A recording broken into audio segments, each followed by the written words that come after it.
Wow. You know, in pileups, it's better to listen. So, good evening and welcome.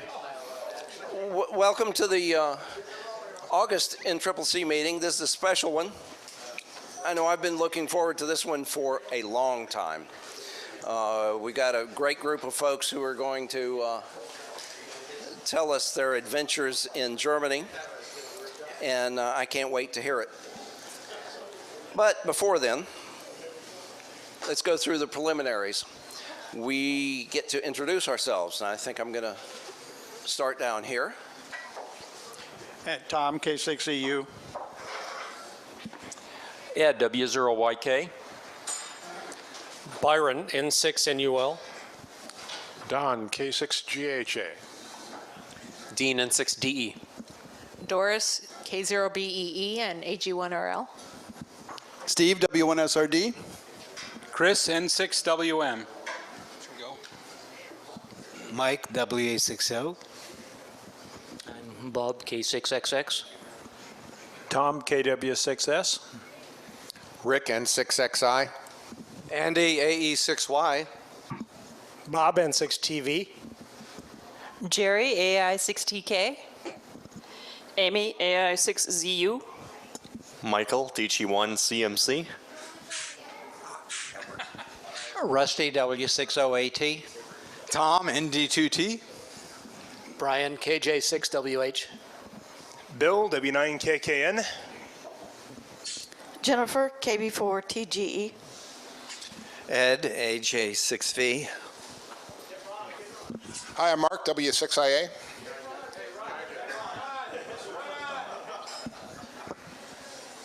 Ron, W6RN.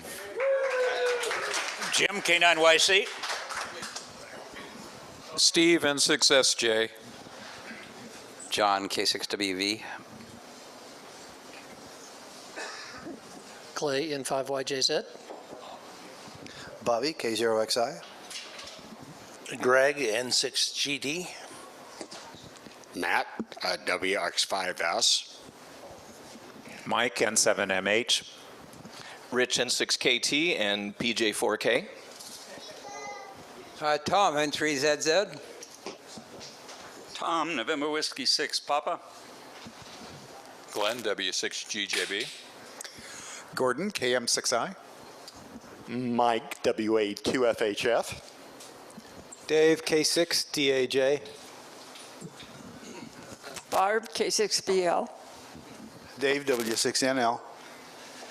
Giuseppe, K8FD.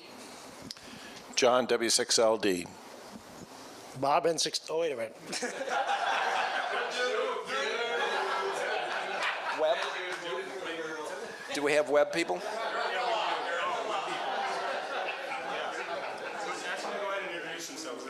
And we have some folks on the web. Could you guys please introduce yourself?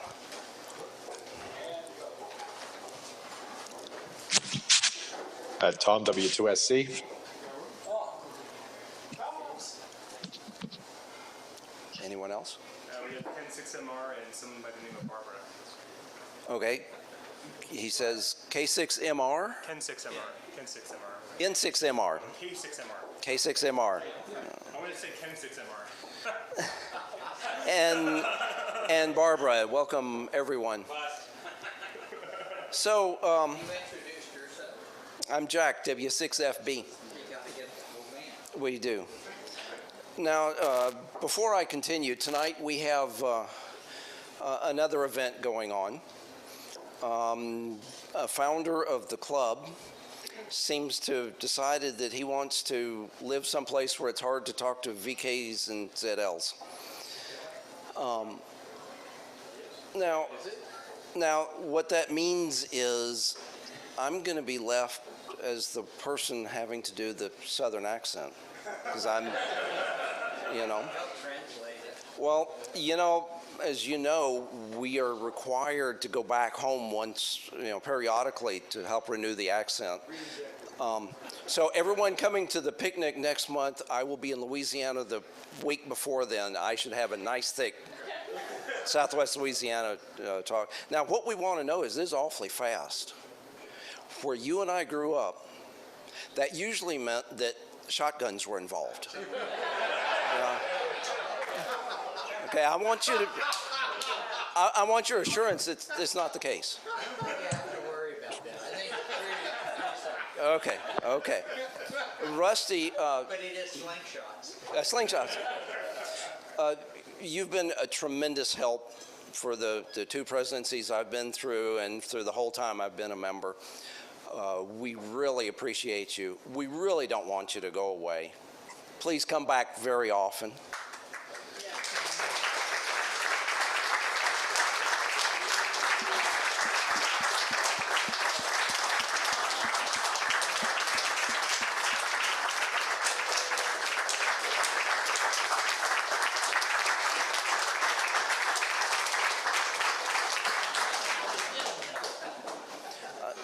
I also note that if I ever need an attorney, I hope you're around.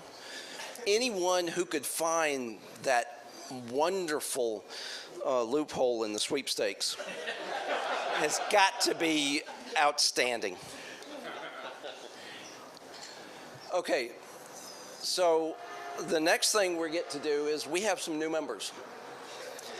And continuing our trend of new folks to con. Okay, hit the wrong button. And the sad thing is it's my software that did it. We have three folks who, two of whom who've been pushing me a lot on helping folks to learn how to contest. And you don't know how much I appreciate that. So the three folks who we get to discuss this evening. First is Mike. Now, Mike is sitting back over here. Ian and I got an email from him. I'm not sure how you found out about us, but I'm very glad you did. He has been involved in other stuff for quite a while and has come back to contesting. I'm convinced that 40 some odd years ago, he and I exchanged, we were novices at the same time, different parts of the country, and I'm convinced that we're in each other's logs. So he is nominated by Ian, myself, and Glenn. And sorry to hear that he's in a restricted community. We may be able to help with that. When does he get parole? Probably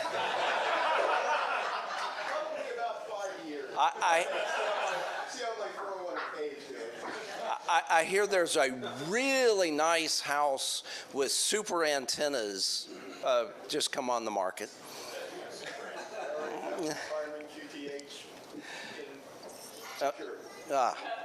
So he's coming back into contesting, and oh, poor person, listed the ARL 10 meters as his favorite contest, field day and sweepstakes. And I tell you what, I think we can help you really get the contesting bug big time. Next we have Amy, who has been around. She and Jerry have been around for several meetings, and I've also had the pleasure of talking with them at several West Valley meetings. We're glad that you two could come. Amy is nominated by Bill, KKN, myself, and AE6JV Bill Friends, who was voted in this last month. She lists ICOM, Yesu, and Ellicraft, among other things. And yeah, it's interesting. It's interesting. In fact, I have to check this with both of them. So I'll come back to Amy in a moment. Jerry, who was also nominated by Bill, myself, and Bill Franz, imagine that, lists, wow, it's almost the same radios.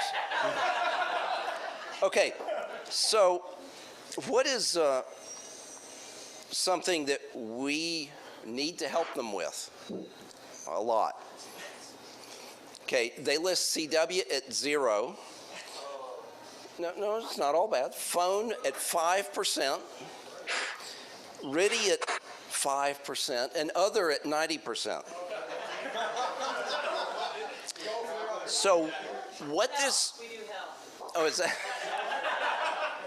What this really says is that we need to help introduce them to a broader array of contesting and doing more. And the ball is in our court to help them out with these things, as it is with Mike and many other people. And we usually have this tradition. I'm not going to make the three of you do this tonight.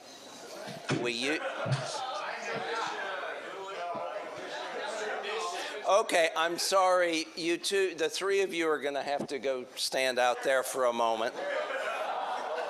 It is in the bylaws after a while.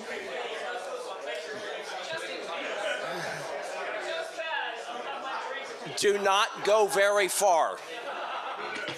Stop, that's far enough. Yes? Yes? Any no? Didn't think so. Come on back.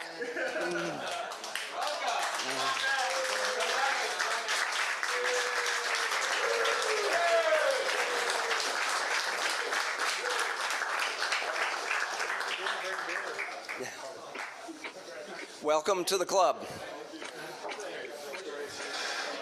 Now, what can we vote them to? What position can we vote them into? Oh.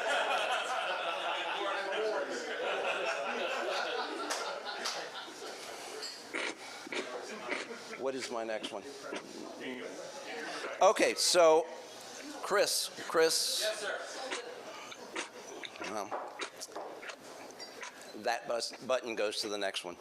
So here's our VPCC, Yes. Chris, before he disappears for a little while to go into a place that's too hot for most of us, and to tell us what our plans are. All right. Hello, everybody, my friends. It's good to see you. We've had a lot of debate over the last couple of months about our contest plan. I'm going to keep this short and sweet tonight because there's going to be more coming on this, and there will be more coming. Our contest plan is going to be a little bit more narrowly focused this year. We're going to combine that with a great deal of training. And let's just cover what our focus contests are going to be, and then we'll talk about some other stuff. First and foremost, as we approach the wonderful month of October, CQP is a focus for us all, right? It's not a contest that we can participate in, but it's a contest that we sponsor. Well, bad choice of words. I got a gleaming stare from N6DE there. It's not a contest that we compete in.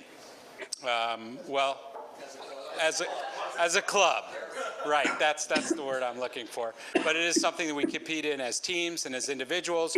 But we also are basically the sponsors of this contest. So one of the biggest things that we want to do is give everybody who participates in that contest a raging good time in the mother of all QSO parties.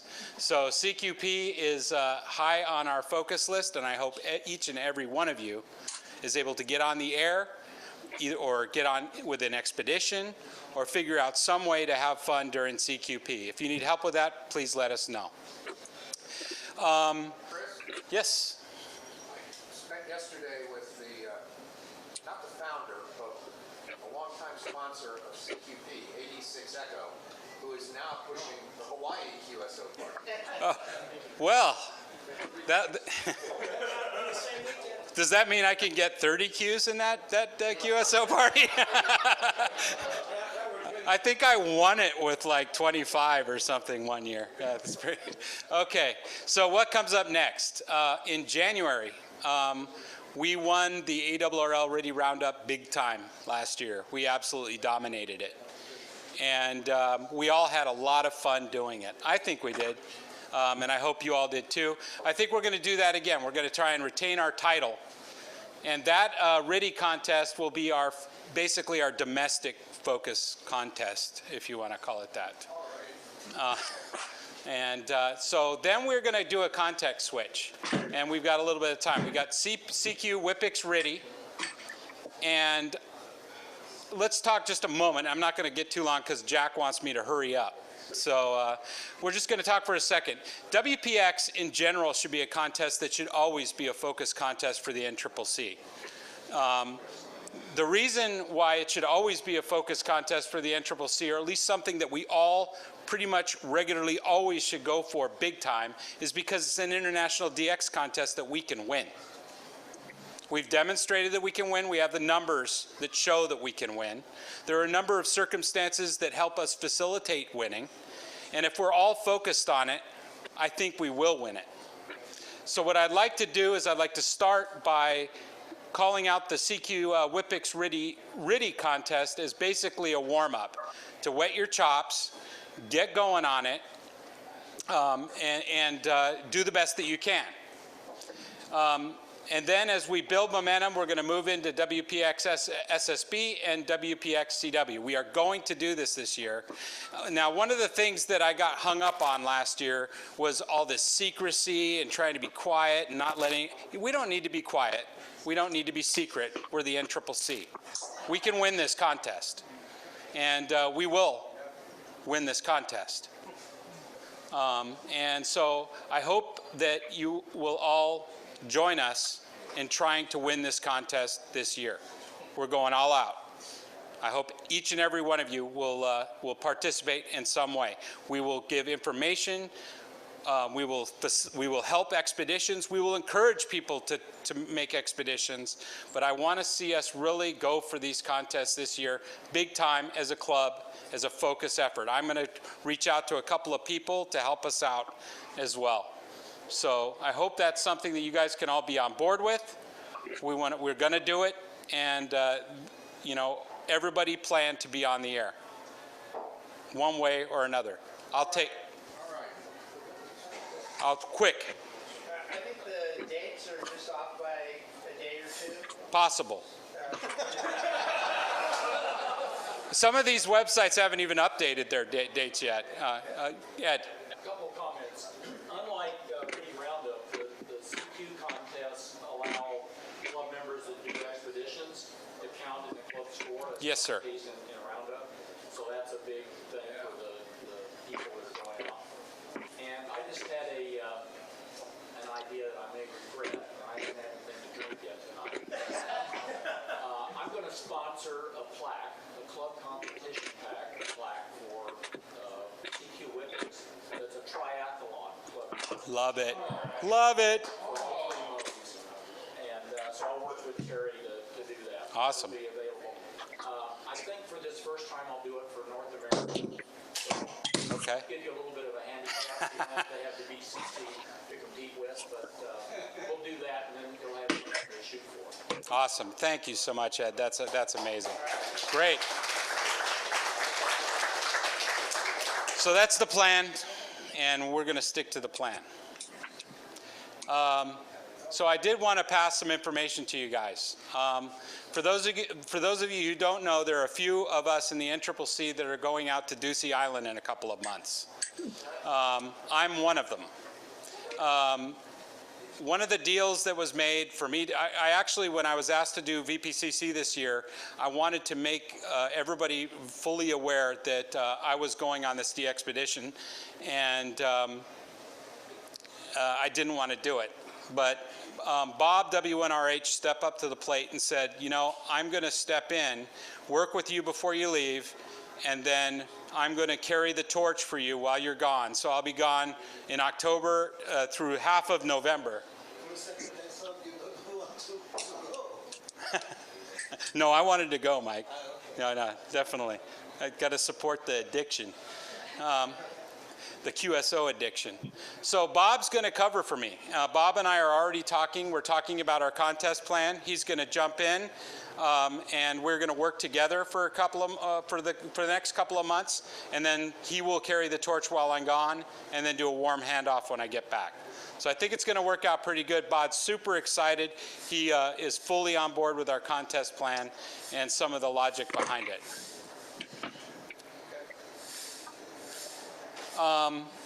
Now, what do we do about all the other contests? And I've had a number of people who have approached me and say, well, why don't we have more focused contests now? Well, we don't necessarily have to be working toward a major club goal with these contests. And one of the things that we're working on big time is trying to train some of our new operators. There are a lot of contests that occur that are good to train new operators in. Some of them are listed here, and really all of them are. These are some that we'd like to focus as training events. So owners of superstations, owners of not so superstations that are willing to have somebody work with them, these are great contests to do that with. So that's where we're going to place our focus for these particular contests, and maybe even a few others. Anybody have any questions about that plan? I think that it's a pretty good one. We could have fun this year. And I'm really grateful to have Jack on board, and also Bob Hess covering, and also sort of doing a warm transition after a 3-year presidency to a new president. So we've got some good stuff coming up. I think it's going to work out, and I hope you will join us for the fun. And that's all I got. Thank you very much.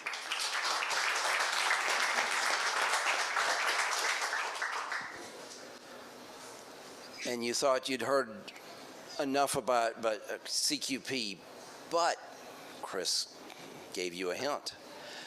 Why don't we allow Glenn to talk about it? Our new CQP Meister.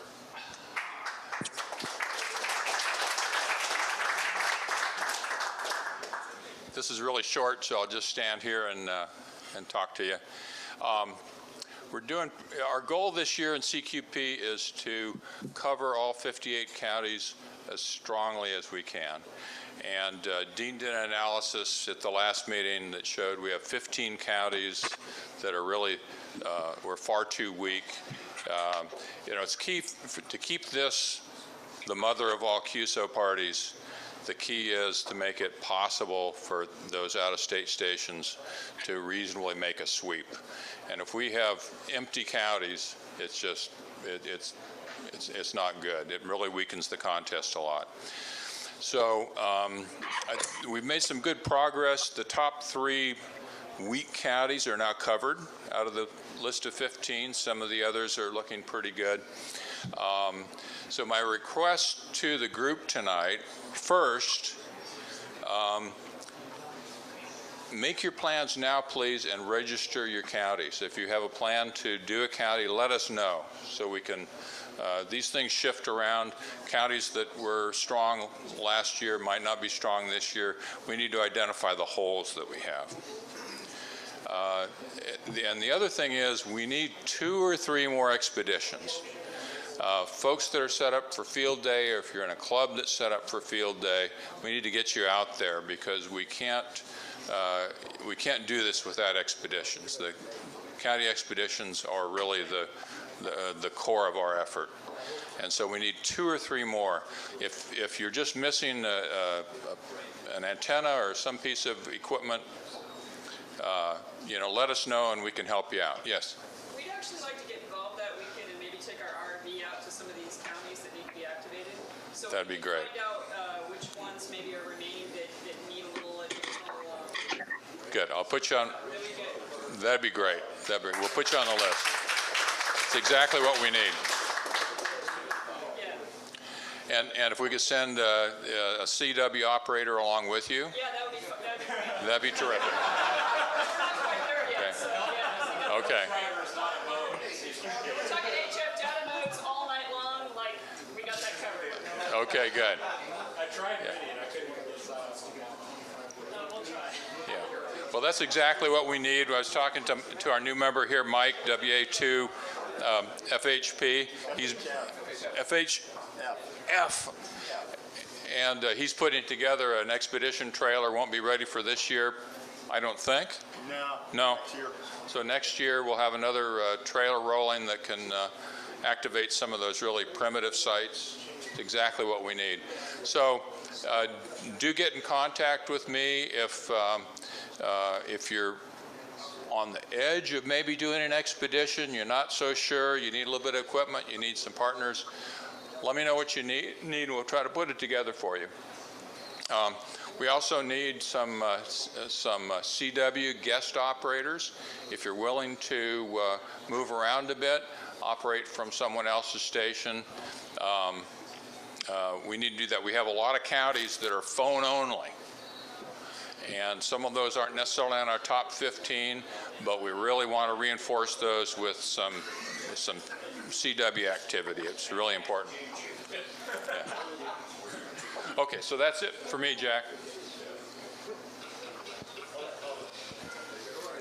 So now we've reached the quandary. We just received about 2 minutes ago the 5-minute warning for food.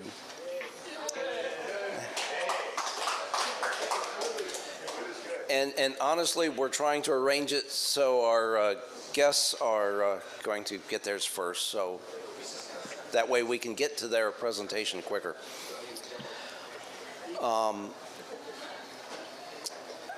Who is the first to present? The guy who just left the room.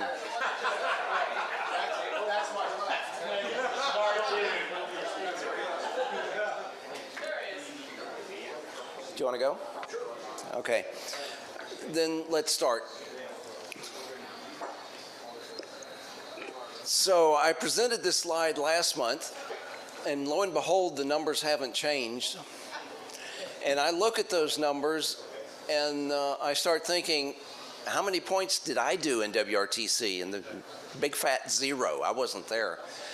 I'm awfully proud. These guys are someplace I would love to be and probably never will. But they worked their asses off to get there and did awfully well.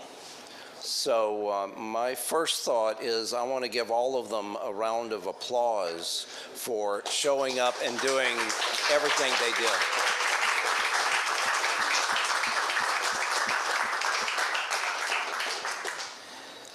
And this is the group we have tonight. And Bill, are you set up for K6XX? Which one's yours? It's in the separate folder. Okay, oh, that's right, that's right. Yeah, give me just a second to... So we'll start off with my friend Bob K6XX. How do I go backwards on this? That's backwards, that's forwards. I can figure that out. Excellent. Thank you.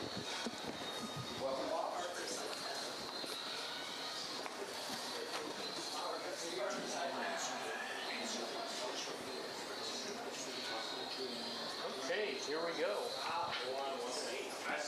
Well, good evening. I'm Bob K6XX, and this is where we stayed. That's the Luther's church. It didn't quite have that antenna on it, but Bob, that's called bad photoshopping. So. We have several talks tonight. I'm going to try to get through mine quickly. I don't have a whole lot of slides, but I'm going to give you a general overview of WRTC and what it is. WRTC started in 1990 in Seattle. We sponsored it. The first modern one was sponsored by us in 1996 right here. So there have been 8 so far. And this last one was sponsored by the Germans. And the Germans decided to pick these contests to select the competitors. So This was a very different list than what had been done in the past. It was much more Europe-centric than anything we had done before, anything the WRTC had done before. In the past, things like CW Sprint, the North American Sprint, and sweepstakes were part of the list. AWRL DX was a full-point contest instead of an 800-point contest. The Germans did things differently. And I questioned some of those decisions, but it was done with a European bias. So the one that is completely unacceptable or undefendable is Workdal Germany. It's sort of like if we had required participation in CQP for, but anyway. In order to qualify, you had to operate in those contests and score highest in the region, and the regions were also picked by the sponsoring country. The regions were also a little bit skewed, I'll say, towards Europe this time as well. And our region included all of Zone 3 and some of Zone 4, CQ Zone 3 and some of Zone 4, and that made qualifying a lot more difficult for somebody from California, especially Northern California, because we know we are the most suffering of the suffering sixes. Anybody disagree? Okay. All right. Well, that too, Jim. You're the poster child for that, Jim. What is that slide on the upper left? It looks like a Hilberling, but I can't tell what's under it. That is a Hilberling, and that is an East German transceiver underneath it. So in preparation for this, Tom, Don, and I went to Germany last year, and our friend Lars, DL4 JLM, who is an NCCC member, set up a club station for us to operate, and we got to use that, well, we were offered the use of the East German transceiver there. We were not offered the use of the Hilberling, and I gave Lars the KX2, so we didn't use that either, but this is the station we use there. Anyway, we went to Germany last year to prepare for this because Europe is a very different world from California. We'll see this at the end with our results. So, and also at Friedrichshafen, WRTC had a big display, and we saw the tents firsthand. Unfortunately, we didn't see what was inside the tents because they still hadn't decided yet.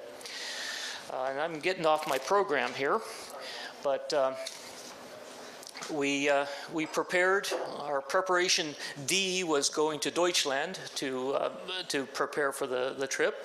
Our preparation F was to set up for field day. Mike and I, Mike, why aren't you standing up here? Mike and I operated field day using all of the equipment, full dress rehearsal for our trip a couple weeks afterwards. And then our preparation H was setting up in the hotel in Wittenberg to make sure all the equipment was fully functional. I need one more hand. So last year, Tom looked at the junk that I had thrown together for WRC 2010 and said, I can do better than that.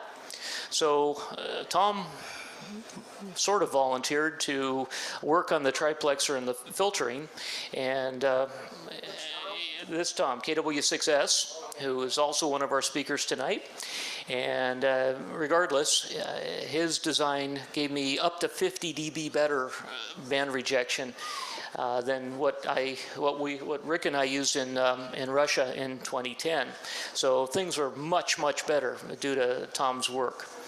And like in 2010, we used every available means of storing the equipment we were bringing.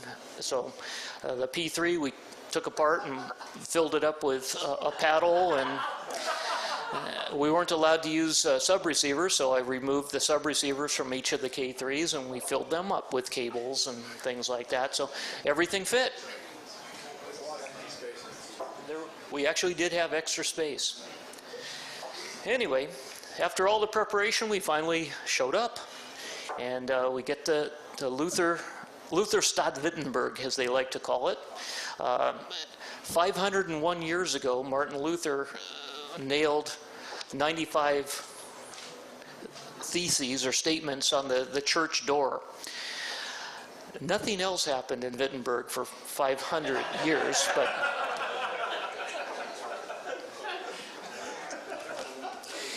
Mike is saying that's actually true. would I lie? So anyway, we started off it was social events. We had the grand entrance, Olympic style, with by country. This was our flag bearer, our 15-year-old. And then the referees showed up. None of our referees, we have 2 referees here tonight, but none of them decided to wear their green shirts for some reason. That's because we're not qualified to operate. We're just not smart enough to remember to wear the right clothes. Well, I do notice that every one of the competitors were. So, okay, all right.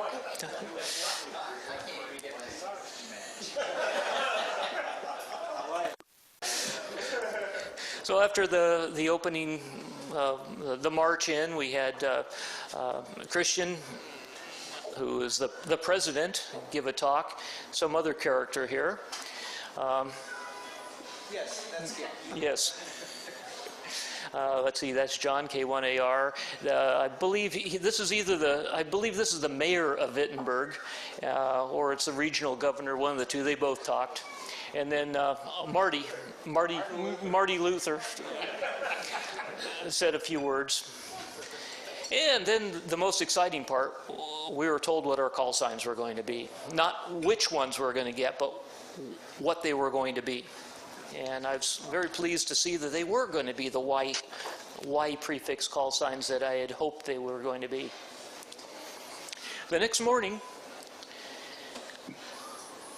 we got to find out where we were going to be. And they held the site drawing. And the site drawing was held by location, starting from the farthest away. So the guys that had to drive for an hour or two got to leave the earliest. And it turned out, Rusty, you were number 1, weren't you? It was an hour and 47 minutes. Very good. So we got rid of Rusty fast. And let's see, then Ed and his team left somewhat later. Then, let's see, Tom and his crew went.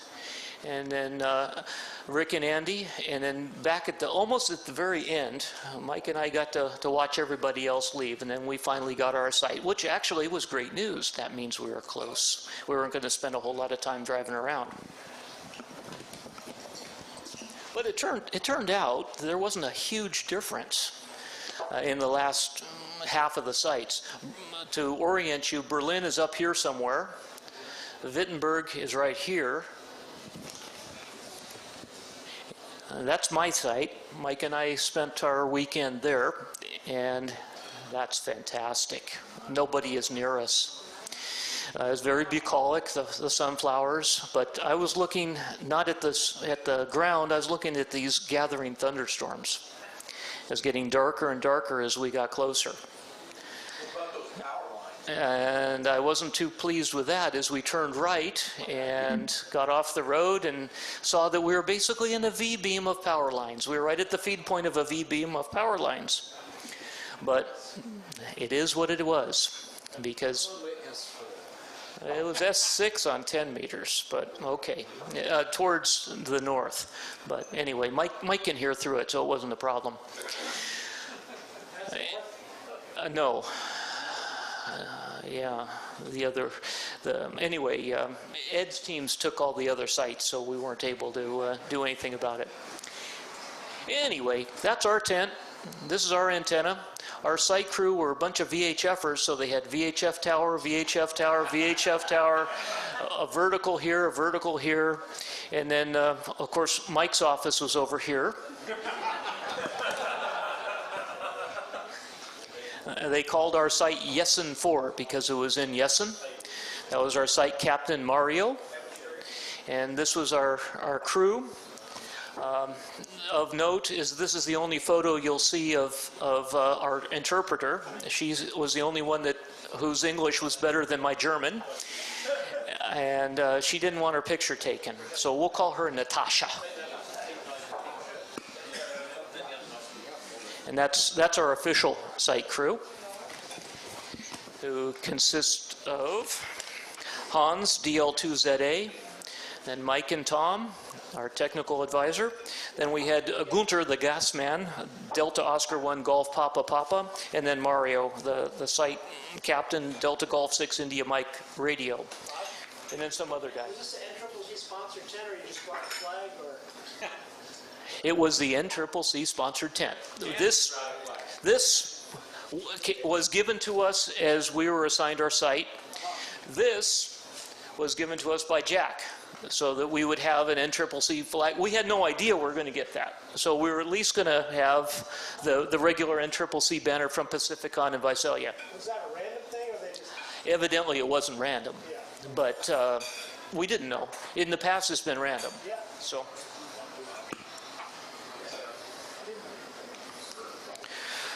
So after all this, there was actually a contest. There's the gas man. I don't know what the hell he's doing pouring. That's our ground rod, and the ground rod was steel. But I fixed this. I never even hooked up to it. And there's our antenna. That's all three of the antennas. You see the Yagi, the spider beam antenna. The 40-meter dipole is hanging underneath it. It's completely invisible. Two of the arms are longer than the other two, and that's where the 40-meter dipole is. And then the 80-meter dipole is hanging down there. It looks white if you have good view there. So anyway, you know, pictures of antennas are pretty hard to see. So. X-beam's a 2-element Yagi? Three. 4 out of 10. Worked really well. Yeah. It has quite a pattern. It's surprisingly good. Low SWR. The SWR is perfect. So The ground rod at all. I didn't use it. Yeah. I didn't want to attract lightning. I had Mike in the tent. I had to be careful. So, and here's the tent. These photos are actually during the contest. I didn't take them. These are actually from Lars. And yeah, I didn't even know he was there. So I was a little busy. So did you know he was there? So what are you're eating? So anyway, here you see our good side. Another photo from Lars, our referee, Carol, OK2 field day, and then Mike, and then some other guy. This must be just before the end of the contest. You see all the crud on the floor from the food that they served us that we didn't eat. So things went pretty well for us. We lost power twice because we're in Germany. We expected to be served beer, but instead we required coffee. Mike requires an IV of lukewarm or hot, no, not lukewarm, hot coffee every 20 minutes. But it turns out that the extension cords in Germany were 100 meters away from our generator, and the extension cords in Germany have circuit breakers in them. And although we tested all this on Friday when we set everything up and everything was working, we boiled water, we made sure that the coffee maker that Lars brought us would be compatible with our power system. Come Saturday night, when it got dark, we had our LED lights on. We had 4 computers running because our referee wanted to plug into the network. And with 2 of us transmitting, we lost power while we're making coffee. Because we had a backup computer running so that if something happened, Bob, we had backup for everything. So we had a very simple station, but we had backup for everything. So, How long were you out with your power? not very long, but the first time we had to figure out what the heck went on because there was no indication what was going on. In fact, the first time, only Mike's station went off. We hit exactly the same the same reason that we were out twice also. 7 minutes the first time. Okay. Well, we were out, what, 6 hours? 8 hours? Yeah. Seriously?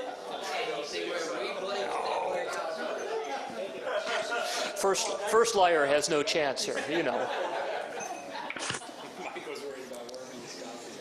Well, we did have a discussion. What was more important, the contest or the coffee?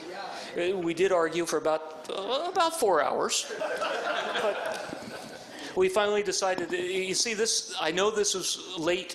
This must have been just before the end because we went to this little tiny coffee maker that Carol brought. So, and that's actually just boils water. Completely inadequate, but we suffered through. Oh, I wanted to say more about that. What else did I want to say here? I wanted to say during the contest we had very few frequency fights. It was very nice. The locals did not give us any trouble. They gave us deference. If we were calling CQ, it was amazing. Even though they knew we were low power and moderately small antennas, I was very surprised at the fact that people weren't more aggressive in elbowing in on our run frequencies. Unlike in Russia, where on phone, we were plagued with guys coming up and saying something in Russian slang, and if we didn't respond properly, they'd QSY, because we were not allowed to speak any language other than English. But the guys calling in Russia during the Russian WRTC were able to call in any language they want, and the operators did not have to get a translation. So the Eastern Europeans would know what that slang was, and they'd respond appropriately and get a QSO. We would not. And this was, Rick and I were very disappointed with this, and we ended up with a very low phone percentage. I'm very happy to say that did not happen in Germany. And the phone man here, the phony, Mike, actually made the majority of our phone QSOs, and we were above quota. So we had a quota of 20%, and we're at 20.9 due to Mike's efforts. So do you think Mike's Russian accent made a bunch of Russians call in? Sure as hell didn't hurt. Yeah. It's a rookie line. The first time in my life I was really using microphone. First time in my life. Now, as you can see, I can operate microphone without any problems. Do you have anything else to say, Mike? What I'm afraid of is that he won't stop.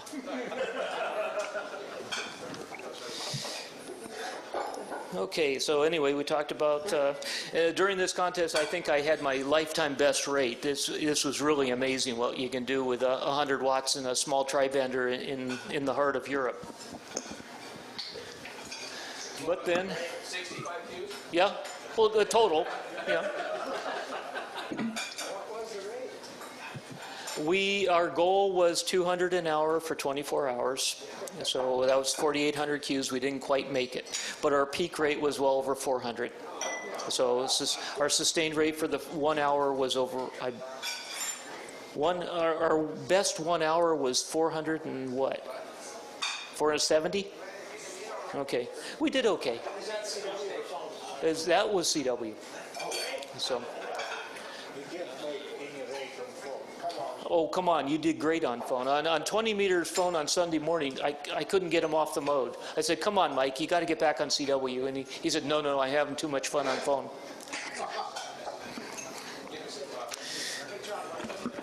Anyway, here, I'm taking too much time here.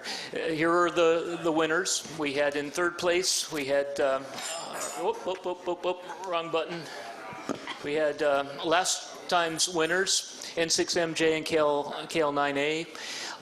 In second place, we had the German team, who was certainly are going to win this time. This time they got silver. And the winners were the Lithuanians. The Lithuanians published their log from last IARU, the 2017 running. And when Mike and I looked it over, we compared all the logs plus the log that we generated when we were there last summer, and the Lithuanians really nailed it. And so we followed their band plan, and it was good. And obviously, they followed their band plan too.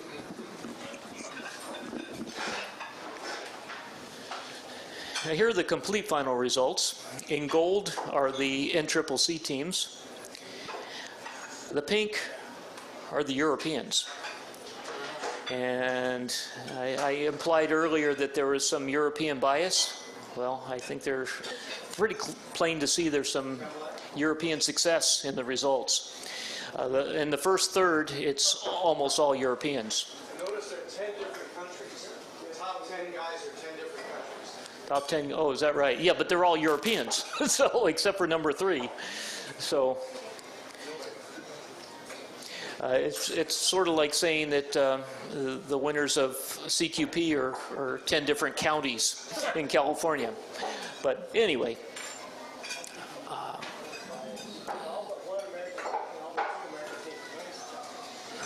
So.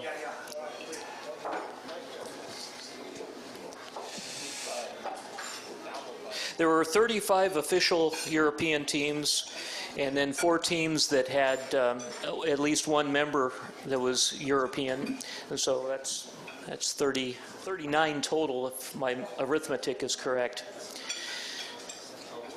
My friend K1DG has harassed me for years about the reason why East Coast guys win all the DX contests, and he said, well, East Coast guys only compete in the contests that really count, and the only contests that count are the DX contests. And the reason why they win is because they're the world's best operators. How did Dougie do? How did Dougie do? I don't think Dougie's going to say this to me anymore.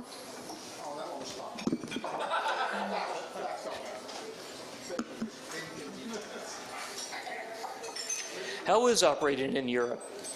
Guess what? It's very different than operating here. What do we do in this? I operate this contest every year. I haven't missed it since 1989, and I think I operated in the first one, which was in 1979 or 1980. So anyway, I have a lot of experience here in this particular contest, and the European percentage is usually a dozen, maybe 17, 18%. Well, I keep hitting the wrong button here. Operating from Europe is exactly different. That's 78% Europeans. US was about 14.5%, 15%. Total North Americans was under 17%. It's a completely different world. And this sort of justifies the way the Germans divided up the world and picked the teams, picked the zones. As far as they're concerned, Europe is the world. So it makes sense from their point of view when you look at the results. I've actually operated from Europe in this contest 4 times, and this percentage of Europe was a low of 69 in the year 2000 when I operated, and later in this century, it's always been above 75. So, and that doesn't matter whether you're operating a very small station or a moderately large station. It's huge. It's dominated by Europe. And Asia, for example. What's Asia? Asia for the Europeans is UA9. So we worked 4 JAs, I think. 6? 4 or 6 JAs? 4.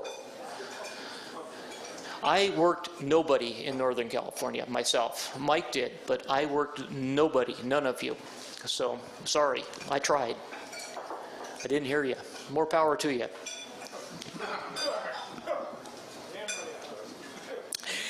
And then at the end of the award ceremony, we saw Tina, S50A, announce that Italy would take the torch for next time and run this in Bologna in 2022. So, my final comments about this are, yes, and it's probably going to be another European QSO party. But should you go? Yes. And that's easy. Yes. Yes. Yes. You'll have a great time. There's 4 ways you can get there. He can qualify as a competitor. He can be selected as a referee. You can be insane and be a sponsor. I don't know how you do that, though, at this point, with the Italians already done that. And we're too smart to do that. We did this in '96. We won't be doing that again. Or you can be a vacationer and go just as a visitor. So our panel tonight has all forms of this, so you get input from all of them tonight. This was truly a tremendous experience, and again, I highly recommend it. So thank you for your attention, and we'll move on to the next. Who's next? Andy's next.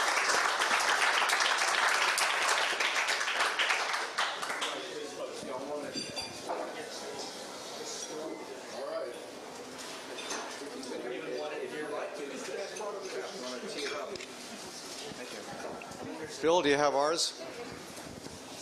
Okay.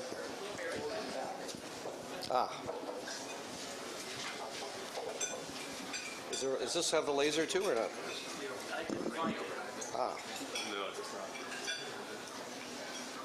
Okay. Hey Tom, could you grab? I actually brought a laser. If you can, it's right over there. What do you need? The laser pointer. It's in a little thing, right? No, it's the thing next to it. There you go. That's it. Oh, thank you. Perfect. Great service. Okay, I'm Andy, AE6Y, and Rick, N6XI. We were a sponsored team, sponsored by Rick, and we didn't do as well as Bob and Mike. I want to congratulate them how well they did, and also Tom, who's on the internet, Tom W2SC, and Dave N2NL, who came in 12th, I think it was, 11th or 12th. I sort of feel like the kid who goes to the Olympics and isn't ready for it, but it gets eliminated in the quarterfinals, but has a wonderful time with the experience. That's kind of how this felt for us, but we had a terrific time. The PowerPoint we put together has some overlap with Bob's, as it necessarily will, but focuses a little more on the experience and a little more on the equipment to give you an idea of some of the things. This is the hotel, the Luther Hotel. That's what it looks like at nighttime. This is classic German city. It's called Lutherstadt Wittenberg. They added the Lutherstadt because of Martin Luther and because there are a couple other Wittenbergs in Germany. This is an amazing place we went to Saturday morning. Wittenberg has 50,000 people, but it has a store that looks like fries. It's quite remarkable. And it was open Saturday morning. We got there at 9 a.m. Half the WRTC competitors were there. Yeah. We needed a computer thingy. It was quite amazing. I just never expected to see this kind of store, frankly. This is kind of an idea of what goes on at WRTC. Rick needed a cable, actually, is what we needed. Yeah. This is a signed-in shirt, and this is the kind of guys who show up there. Does anybody recognize the guy in the shirt? Yeah, K9PG, who was neither a competitor nor a referee nor a judge nor anything, or a volunteer, but he was hanging around the bar and having a great time and getting people to sign his shirt. They had a system where once you got your station, your volunteer would show up in a car and drive you there. Rick and I had our own car, so we actually followed the volunteer, but it was actually quite well organized and was kind of right outside the hotel here. This is the sort of thing that went on daily. Yeah, that's right. Let's see. Yeah, that's Sandy Raker. Is that her? Yeah, I guess that's her. DL1QQ. That's Tim Duffy. And various other people. That's Ward, N0AX. Is that N6? Oh, that's N6TR, right. Okay, next one. Next one. K3LA. Very good. Thank you, Rick. And this is the sort of thing that was neat about being there, because every day at every meal you could just sit down at anybody's table and just run into people that you either knew or didn't know, but knew their call and they were well known and you wanted to talk to them. It seemed like, I don't actually like beer that much, but it seemed like every time you turned around there was a beer. In fact, when we drove into town, having rented a car at the Berlin airport, Rick had a problem with his check-in because somebody else was in his room, Mike, that somehow they had given him the same room. It was a very strange thing. I sat down at the bar and had a beer, and I felt great. It was just terrific. It was the perfect thing, and this bar was constantly in action. This is a competitors meeting. There were competitors meetings Thursday and Friday in which everybody would ask arcane questions like, what do you do when somebody sends you the wrong zone? They send you a CQ zone, or they send you a WPX number, but you know what the right zone is. Should you log it or not? And what do you do if a guy like K9YC sends you a call and you know he's in California, but the 9 call indicates something different? This never happened during the contest. Did you have any issues? No. I didn't. Did you? I lost them both, but HQ Wolf because he was sending 36, and I logged 36. Really? Okay, well, it never happened to us, but it took probably half the competitors' meetings arguing about that. This was the other half, which was very strange. That's Ranco 403A. And Ranco, the WRTC rules said you can only use one radio each. And that radio can only have one receiver. You can't use a subreceiver. And you had to feed one audio stream from each radio to the referee. So Ranco, according to him and his support team here, he had 4 or 5 people in a whole van that said 403A on it. It was 3 vans? Was it really? Oh, it was pretty impressive. Ranco they had apparently been working on a system to beat the system. Do you know what it was, Mike? Do you understand what it was? No, I didn't get it. Okay.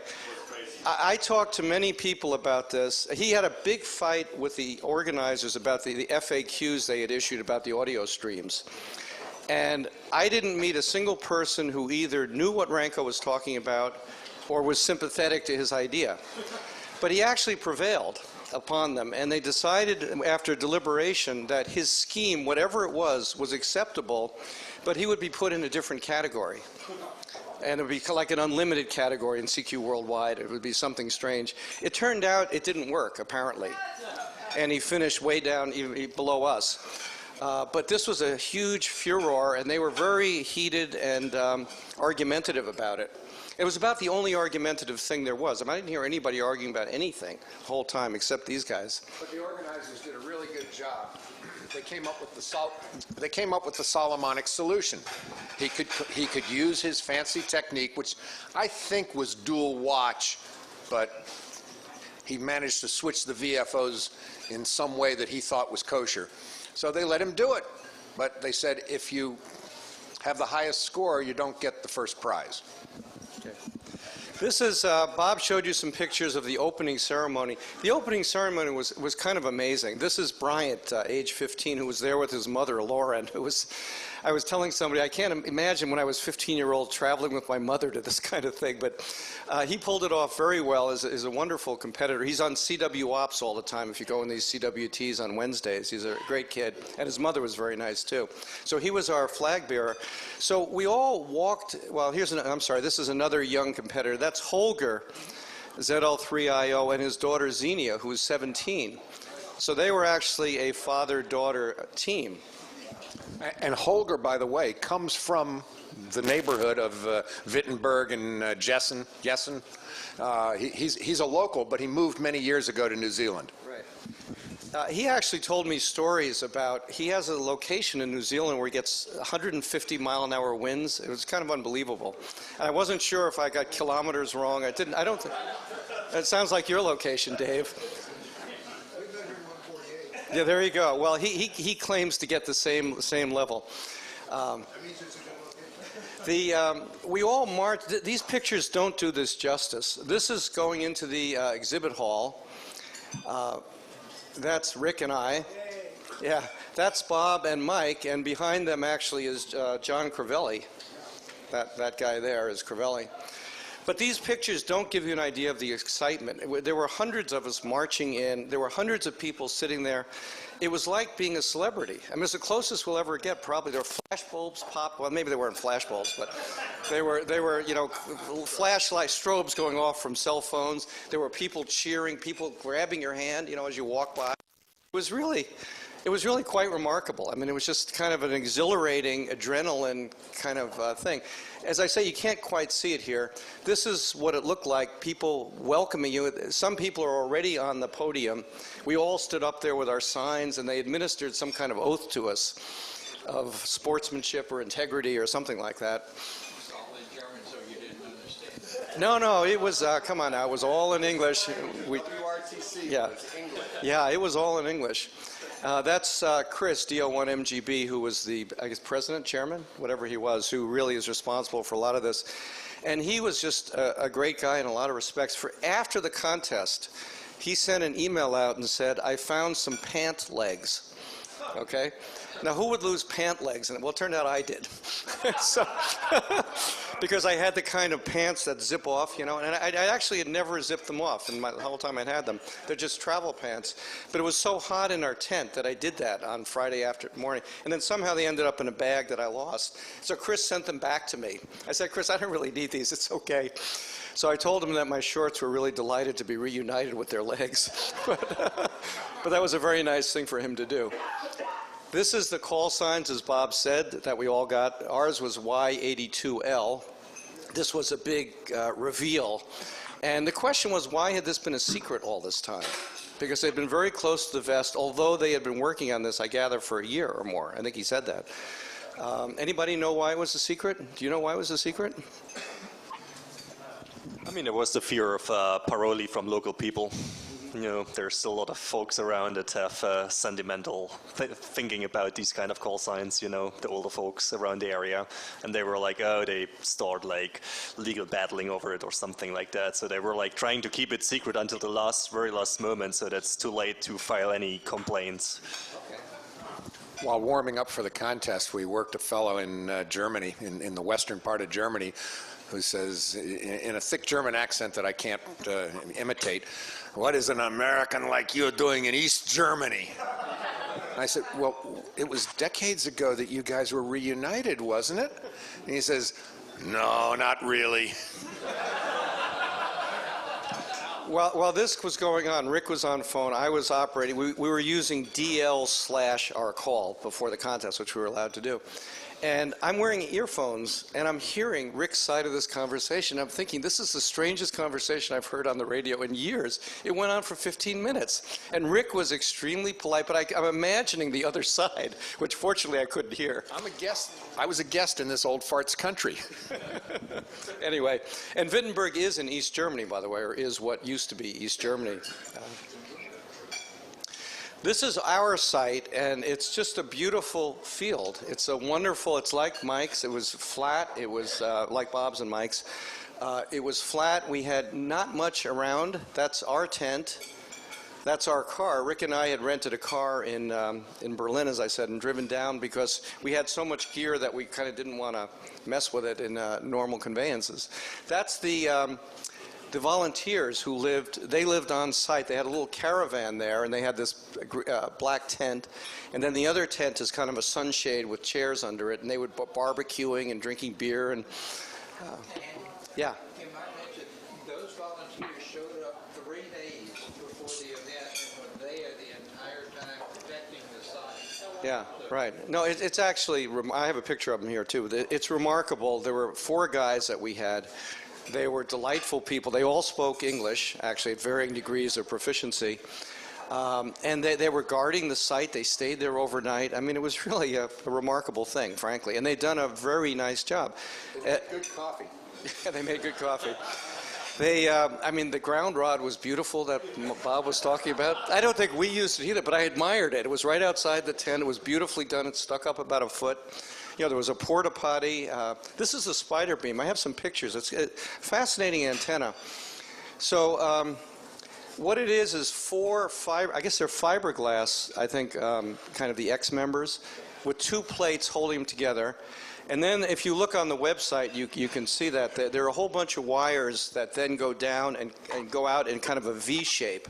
So there's literally 3 elements on 20 and 15 and 4 on 10. In addition, with this one, there was a 40-meter add-on under one of the, I guess you'd call it the boom. It's not exactly the boom, but one of these elements. So what this shows is that's the feed line for the 3 bands. And from there, so the feed line goes up here and then radiates out. This is below the antenna, and this is the 40-meter feed line. You see a sort of a rotator loop here. because this is now the 40-meter wires that are going out to go up to the ends of the spreaders, and then they curve back in, and there's also some coil loading. It's really clever. There's coil loading. It's a 40-meter shortened dipole which has coil loading, and then the ends go in two directions. Each end split in two directions. One of the interesting things is that we were really concerned about bandwidth with this loaded 40-meter dipole, but the band's really small in Europe, so it was fine.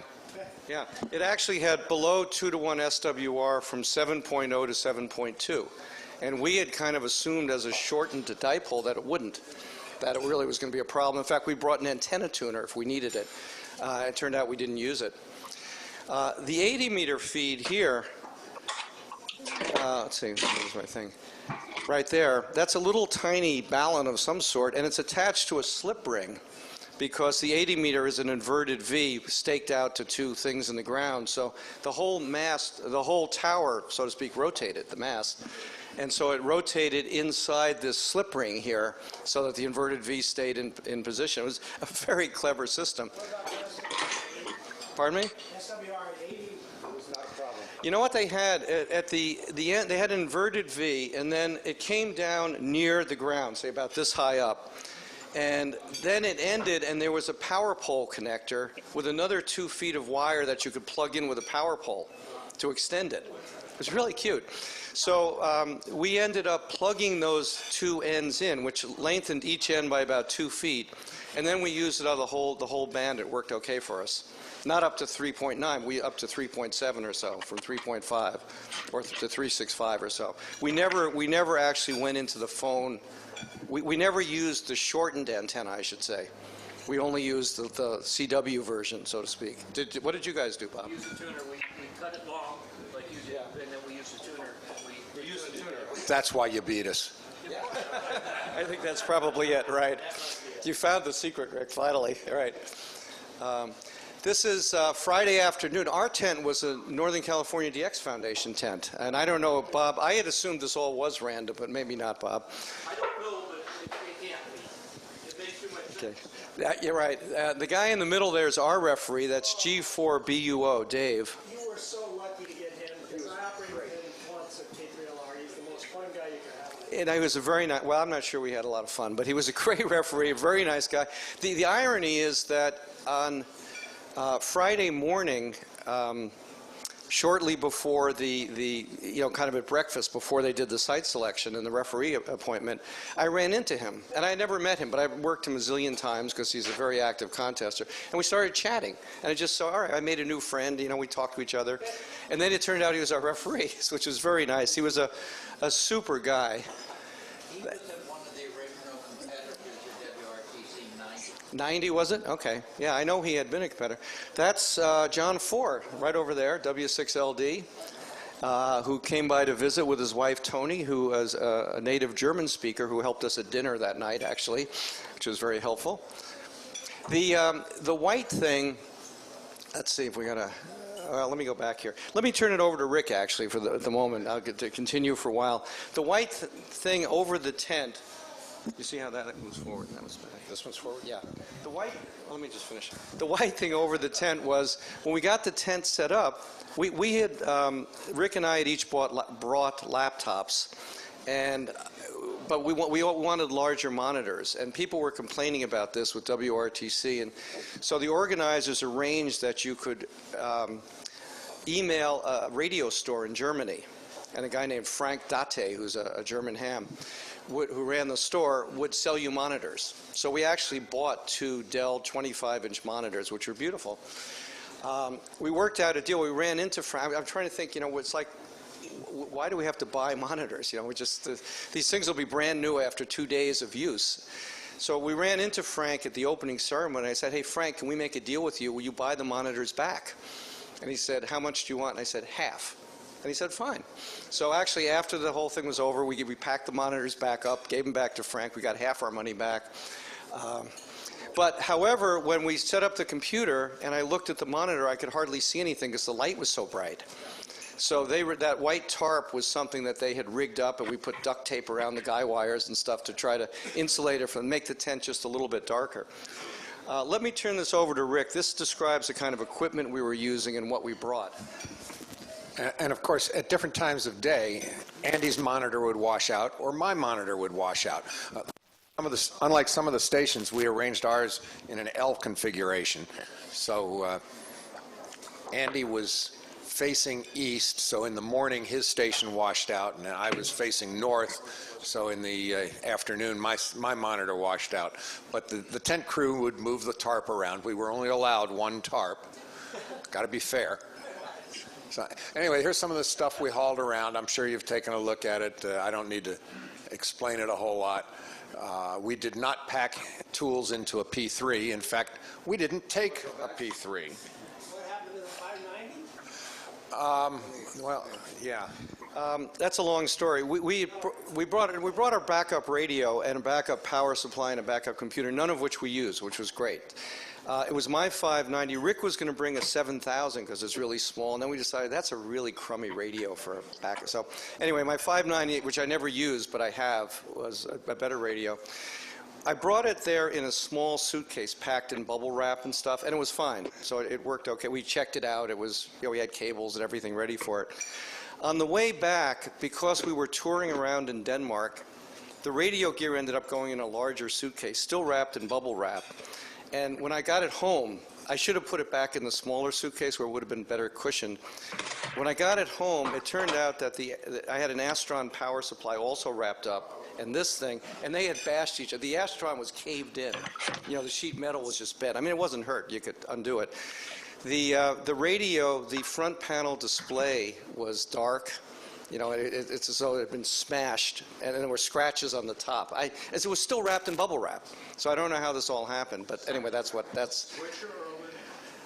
The power supply was a switching power supply. It wasn't a 30-pound supply. It was like a 4-pound supply. So I got to send the radio to Ken. I think it just needs a new display board, I believe. I'm not absolutely sure of that, but anyway, fortunately, we didn't need all of this spare gear. Yeah, we didn't use any of our spares. Not even the cable that was going to connect the IC7000, thanks to Bob, who had the cable. But we didn't take the 7000, I'm happy to report. I found that a desk chair cushion was a wonderful piece of packing material. It kept my stuff safe, kept me safe during the contest.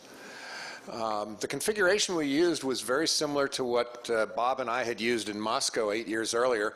The tri-bander went into a INRAD triplexer with bandpass filters on the back, and then the 40 and 80 went into bandpass filters. Each rig had a power sensor supplied by the organizers and a K3. Instead of taking the P3, we each took an Air Spy, which I should have brought it here tonight, but it's up in Truckee. There's a picture of it later on. It's half the size of a deck of cards. And it displays on your monitor, which was another reason we wanted a big monitor.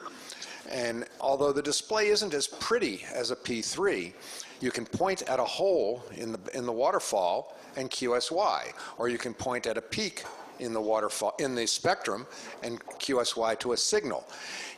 In this contest, we really didn't know who the signals were. We were unassisted.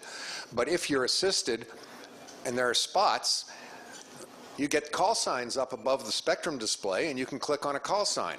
If you want to click on a peak, you don't have to worry about zero beat. There's a little red square at the bottom of each signal peak. If you click anywhere on or near that red square, it zero beats you with the signal. $200. Not a phone. It doesn't work on phone, right? It's not nearly as good on phone. It tries to work on It tries. Now, are you clicking on a different window, or is this the N1MM window? It's the N1MM spectrum display window, which is spectrum on the top, waterfall on the bottom, or it also has a vertical configuration, left and right. But the call signs you'd already worked are put in the window. It can fill in call signs you've worked, so you know that that peak is a signal you don't need. Yeah, it was very nice. We saved a lot of luggage space, and we got some extra functionality. 15 minutes before the contest started, we had to turn the audio all the way down. We didn't have to turn off our radios, but we had to turn the audio down, and they handed us a sealed envelope that contained 2 of those little call sign cards, and we found out that we were Y82 Lima. And we had 15 minutes to program our voice keyers and our CW messages, which with N1MM only involves one field. So that worked out really well. There's Andy's position. They gave us each a European power strip, and we brought power strips that had a European plug and these universal sockets. You can see most of them are empty in this photo, that will accept a US 3-prong, a US 2-prong, a European 2 or 3-prong. Very nice power strips. Andy didn't want his, but I brought mine home. All 220? All 220. All the devices. You got that? I bought it. Oh, you bought it, yeah. I bought it at Orchard Supply or Home Depot or something. We used a WX0B 6-pack and a bunch of brand new jumper cables, some low-band systems, bandpass filters. And, you know, I'm really intrigued by Tom's improvement on the filtering environment. And I remember what the other Tom, W2SC, said the other day, that it's never the filters. When Andy and I practiced in Truckee with a tri-bander and a 40-meter antenna and an 80-meter antenna, and all the rest of the equipment, exactly what we were going to take to Germany, we had some pretty bad interstation interference. If you transmitted on 20, you'd wipe out most of 10 meters. If you transmitted on 40, you'd wipe out most of 20 meters. But we set it up in Germany, out in the middle of this level playing field, where there were very few houses, very few wall warts, and we had no interference. We were able to operate within 2 or 3 kilohertz of our second harmonics on any band. We were just blown away. I'd never seen such a clean multi-transmitter installation. Jim? Yeah, W3LPL turned me on to the fact that that stuff is all passive NMI. So what you're doing, when you experience that crap, there's some nonlinear stuff going on that you're exciting and re-radiating. Right. Right. We know that. The question is, how do you find it at home? You want to come up to Truckee, Jim? You're hired. Because I suffer this when I operate SO2R in Truckee. That Frank pointed out was the rotator, the junction around the rotator. You need to bond around it. That's interesting. That's something I can try. It's your Here's another antenna switching setup that one of the other stations had, a little more complex than ours. Yeah, this shows an interesting thing, though. Bob talks about the European advantage. This was obviously brought by a European competitor because the whole thing is on a big board. So they obviously had put this beautiful system together ahead of it. We had this crummy thing just packed in the suitcase, which worked perfectly, actually, and worked fine. But this is a much more elaborate one that they were able to bring with them because they presumably went by car. What does it do that your 6-pack doesn't? Well, it didn't. It apparently probably didn't do anything. We were just delighted with the lack of RFI and the lack of interstation interference. It was nirvana. 403 Alpha had his multi-kilowatt filters, which he didn't need. The power monitors had a little sensor that you put on the output of your transceiver, and then a little readout box that we put on top of the manual switch box. We only took 1 manual switch box instead of 2 band decoders, and we saved another little bit of equipment. There's the AirSpy. It's about the shape of a deck of cards and maybe 26 cards instead of 52. Andy just used a T-connector to put it in the receive antenna in and out loop. I used a commercially manufactured splitter with some toroid inductors inside, I believe. But we couldn't really tell the difference. Both of them worked very, very well. Prior to the contest, I tried it using the K3 IF output. Had some difficulties that I didn't have time to figure out. So we used the receive antenna loop. The disadvantage of the receive antenna loop is that you lose 3 dB by sharing the antenna between the K3 receiver and the AirSpy software-defined receiver. Dave got on and did a little bit of operating before the contest and had a ball. I had to kick him off in order do a little practicing myself. These are our volunteers. Do you remember their names? Well, there was Burnt and Aro and a couple other people. Tobias was one of them, too. I don't remember which is which exactly, but they were great guys. As I mentioned, they all spoke English at varying levels, and they just, I was telling somebody outside that Stefan, the heavyset guy on the left, was the site manager, and I learned after the contest that his mother, or I think it was his mother, had died Thursday night, and he insisted on coming, and he didn't tell us. He didn't tell us, as we had no idea at all. He was so dedicated, he insisted on being cheerful and coming, and then went back to the funeral on Sunday. Yeah, we had no idea until after the contest. But these guys were terrific. They made coffee for us until about 2 or 3 in the morning, and then they said, "Do you want one more cup of coffee?" And I said, "No, I've had enough." And they said, "Good, we're going to bed." But then they were back up again at 5 in the morning when the power failed. We also had 2 power failures. One lasted about 20 minutes. Our tent crew had their own generator. So the first thing they tried to do was haul the cable from the generator that was, 200 meters from the station in one direction. 50 meters. 50 meters, all right. It looked like 200. Rough terrain. To their tent, which was the same distance in the other direction, plugged it in, and then they couldn't get their own generator restarted. So they went back to the competition generator and finally got that restarted. It failed one more time. We never found out what was wrong. The second time it failed, they got it going again quickly. According to SH5, the log analyzer, we lost 24 minutes in total. It felt like a lot more than that. So it's not a platitude. Everyone who goes is a winner. There were some interesting things to be derived from the results. The winning team, the LYs, were 8% ahead of the second place team. That's an incredible margin with competition at this level. The US winners, N6MJ and KL9A, had only 86% of the winning score. Also a huge difference. But from third place on down, it was very close all the way. These are Andy's grades for what went on. Let me give them. Yeah. This is my grading of our site and our operating. So as far as the equipment goes, we thought everything worked great. I mean, the K3s, the antenna switching, the logging, Rick turned me on to N1MMM, which I had not used before, no problem. The networking was very solid. We had no issues with that at all. The site workers and the site was great. Our referee. The interior of the tent, I give a B just because it got hot and it got light and then it got cold. But it's a tent and it's field day, so that's not a complaint. The antennas were an A because the spider beams and the dipole and the inverted V worked great. We felt loud generally. People usually answered us when we called. Working 300 an hour in Europe in a high power contest when all you have is a small antenna. That feels good.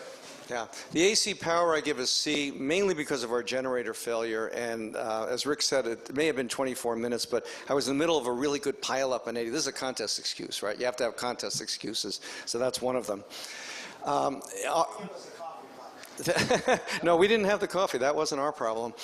Our own operating, I give us a B for pileup. We did okay. Logging accuracy, we came in 11th, so that was good. We also came in first in working Russians. So go figure that one.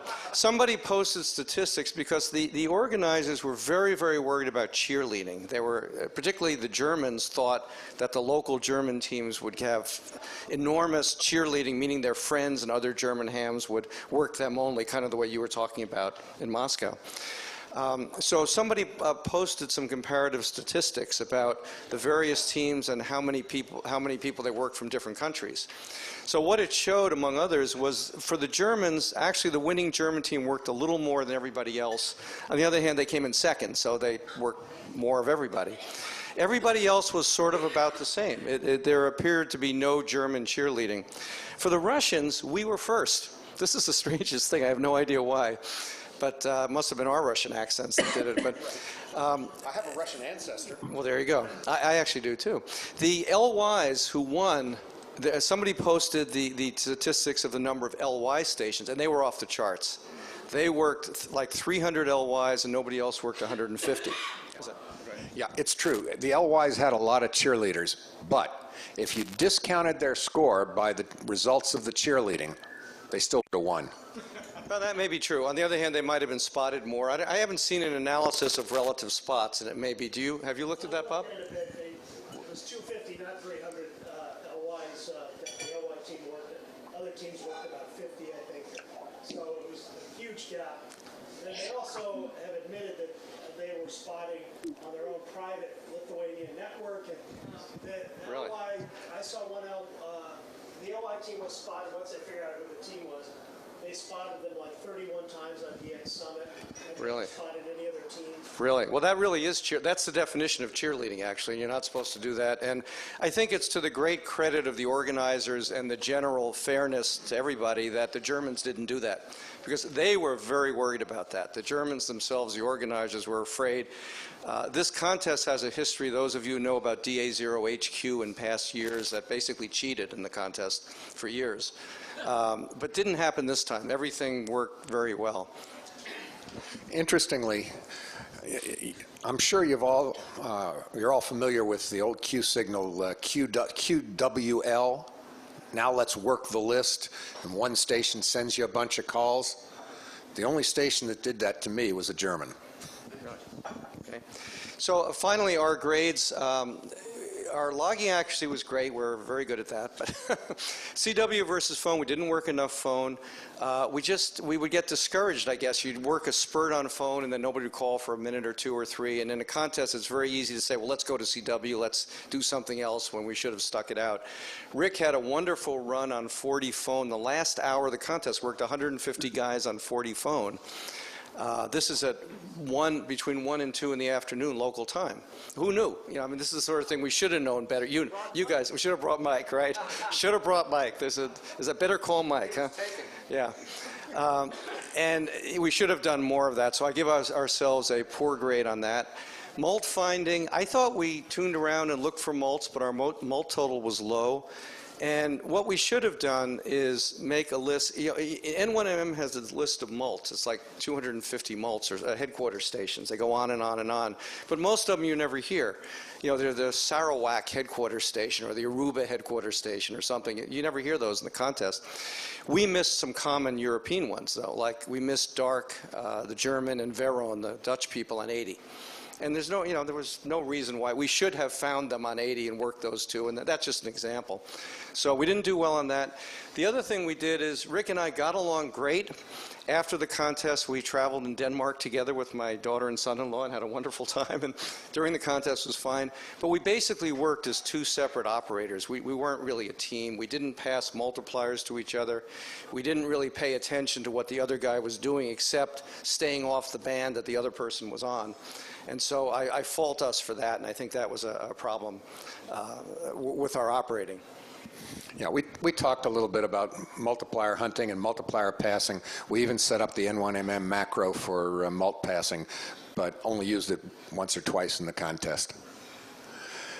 Logging software, just a point of interest, it was a heavily European contest. 24 of the teams were European, so it's not surprising that WinTest was the most popular logging program, followed very closely by N1MM, and all the other logging programs were also RANs. You had to use one of these programs. They had it set up so you could petition the organizers to use a different one, and they would get back to you on that. But basically, everyone used these programs. There was another distraction. Another competition was going on. Now, in the lead up to the contest, the Germans were certain that Germany would be in the finals. Which was that Sunday, the Sunday of the contest. Well, Croatia beat England, and there was a lot of celebrating. Big screen TV back at the hotel. A lot of fun. The awards ceremony was back in the same hall as the opening ceremony. You get a little better feeling for the size of this place in this photo. You've seen the podium before. Notice the ages of the people in the picture, by the way. Yeah. Notice the ages of the people who are standing in front of you. And there's a good shot of the hall applauding the podium. Then there was a big banquet around the corner at the State House. It was a buffet, and I never found this room full of tables where you could actually sit down and eat, so I ate standing up. Yeah, me too. And then later there was entertainment. I don't know if these were the Spurious Emissions or some other band, but it was another N0AX production. I'm sure you've all seen them at Visalia and Dayton. There's N6AN on the right, W4PA on the left. I don't know who it is between. Oh, okay. All right. That's right. And also catch the words up there because that was the discussion. Yes. Of the cheerleading. Right. A little help from my friends. You guys didn't know about the cheerleading at this point. Right. Okay. Just real fast, Andy and I did a number of sightseeing trips while we were there, some of them with people you know.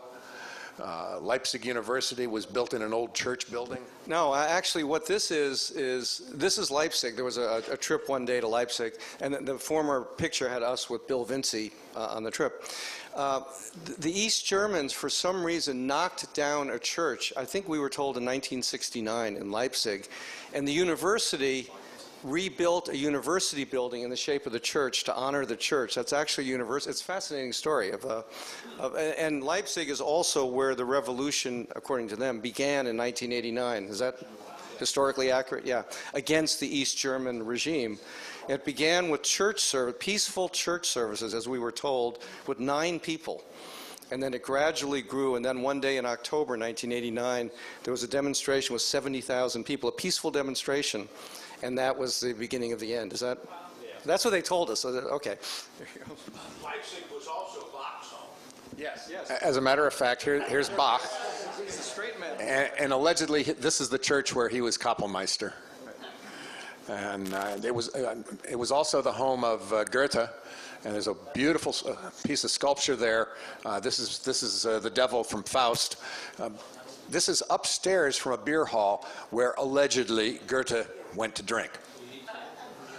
There's Andy and his family in front of the 95 Theses door. The original door was wood, so Luther could nail a piece of paper or parchment onto the door. This door is bronze, and instead of being in German, it's in Latin, but it's the same 95, basically complaints that created the Protestant Reformation. Just more Wittenberg.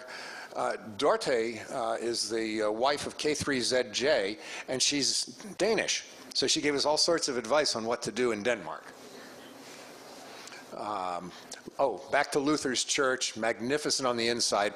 I think they said it had burned down and got rebuilt. There are actually 2 churches. The one with the 95 Theses is called the Castle Church, and that's at one end of town. This is right around the corner from our hotel. This is a church where Luther actually was a pastor or a minister or something. Just to mention this is a frieze that's 30 feet up on the church, and it's an anti-Semitic thing that was put up in 1305 to tell Jews they were not welcome in Wittenberg. And it's very interesting because there was actually the hotel is on the street called Judenstrasse, which is ironic. But there was a big debate, and I don't know if you want to talk about that, but after World War II in Germany, it's kind of like our debate about what do you do with statues of Robert E. Lee and people like that. There was a big debate, what do you do about anti-Semitic mementos of the past? And the decision was made, this is a famous one, apparently, because it's one of the oldest, because it's Martin Luther's church, and because it still exists.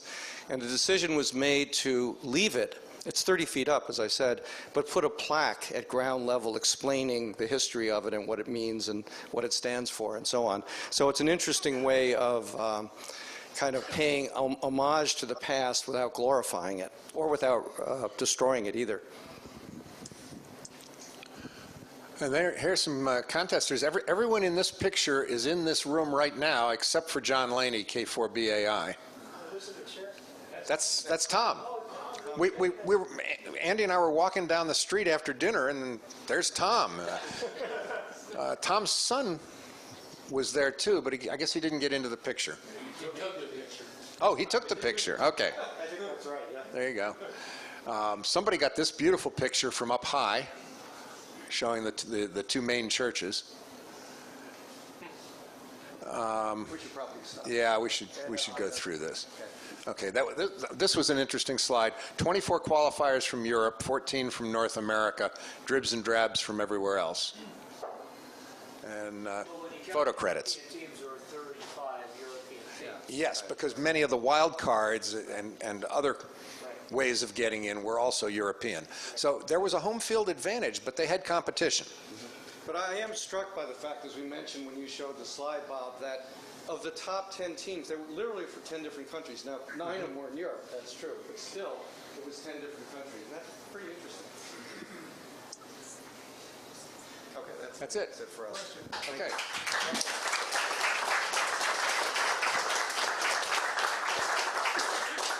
Dave. Yeah, Barb and I spent an hour or two beginning of the day and end of the day, and we noticed on the packet that about two-thirds of the station stayed on 40 after sunrise. It stayed on for hours. Oh, yeah. Did you guys do that, or did you notice the short haul? Once 20 opened, we started paying some attention to it. It really never closed, but we started paying more attention to 20 after sunrise. But 40 stayed open, and we spent a lot of time on 40 CW, and eventually, at the end of the contest, I spent most of an hour on 40 phone. I would say, Dave, we had queues on 40 virtually every hour of the contest. And the 20-meter station would go to 80 after a while, and the 40-meter station operated 15 and 10 also, typically. We couldn't hear that well on 40 because sunrise there was sunset here. Yeah. We worked a few West Coasters, Zone 6s on 40, mostly on 20. We worked several people on 20. And we worked one on 80. I don't remember who it was. I should check that. And maybe it was a logging error. I don't know. Anyway, Mike, are you going to go? I can take this one. Okay. Oh, you got one. Oh, very good. Okay. Yeah. Is this on yet? Okay, just a few words from me. As a volunteer who participated in WRTC 2018, it's going to be very short. It's just 3 or 4 slides. I just want to share a few impressions that I had being a volunteer at this event, and I must say it was a really great experience. We had a lot of international visitors from all over the world, and I heard lots of very good stories about the weekend and the blast that everyone had. I was part, and so it's just like my personal perspective on what happened there, just to give you an insight what also was happening behind the lines of organization. So I was part of the HQ hotel crew, which you can see here in the picture. Where's actually the pointer?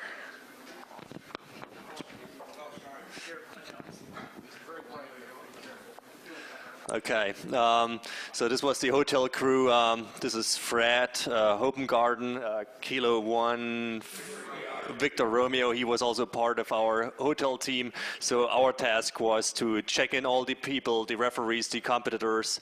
Our team organized all the hospitality, all the events around what happened for the referees and competitors throughout the week we've been there. Most significantly, also we organized the whole transport of the competitors and referees to the sites, which was quite a task. It was already briefly mentioned, so we had for each team a volunteer come in from the site, pull on in front of the hotel in the order that the sites were drawn. People bringing their transceivers, their equipment would be loaded in the car and driven to the sites, and then driven back to the hotel, picked up next morning for the contest, and then bring the people back once again. It was quite a mess. It's unfortunate I have no video of that. It was quite a scenery in front of the hotel when the teams were dispatched. This was our room where we checked in all the competitors and referees. Everyone got like souvenirs and their T-shirts and all that. It was all prepared and sorted out, so we could quickly hand that out. Here is all the boxes with the score collecting computers. So this was not mentioned so far, there was a small computer unit connected to each site's network that would collect the scores as people were making QSOs, and this computer would send them through internet connection to the server in the HQ hotel, so that everyone online could see live what was going on and who was in the lead. And this worked, with a few exceptions, very, very well. This is hard to translate. I don't know why this preview shows up here. He was saying that we felt we were Mutti für alles. Hard to translate that. So we were like, as the hotel crew, we were like responsible for everything concerning all the needs of the participants. Here I took our Russian fellows to the hardware store because they needed some kind of pedestal thing they wanted to construct and such things like that. So we were always up and about trying to fix all these small issues that the participants had. I also stopped at 5 power adapters I got from the local store. It was already previewed earlier. It was probably the best business week of the store there in Wittenberg. I mean, they must have sold endless numbers of computers, monitors, and power adapters. Just me alone, I bought 5 and handed them out to people who were in need. Most significantly, besides the hotel team, we had 300 and a little more than 300 volunteers out in the field. Here you see a bunch of those volunteers at the Yankee 8-9 November site of Settle 3IOs and Settle 4YL.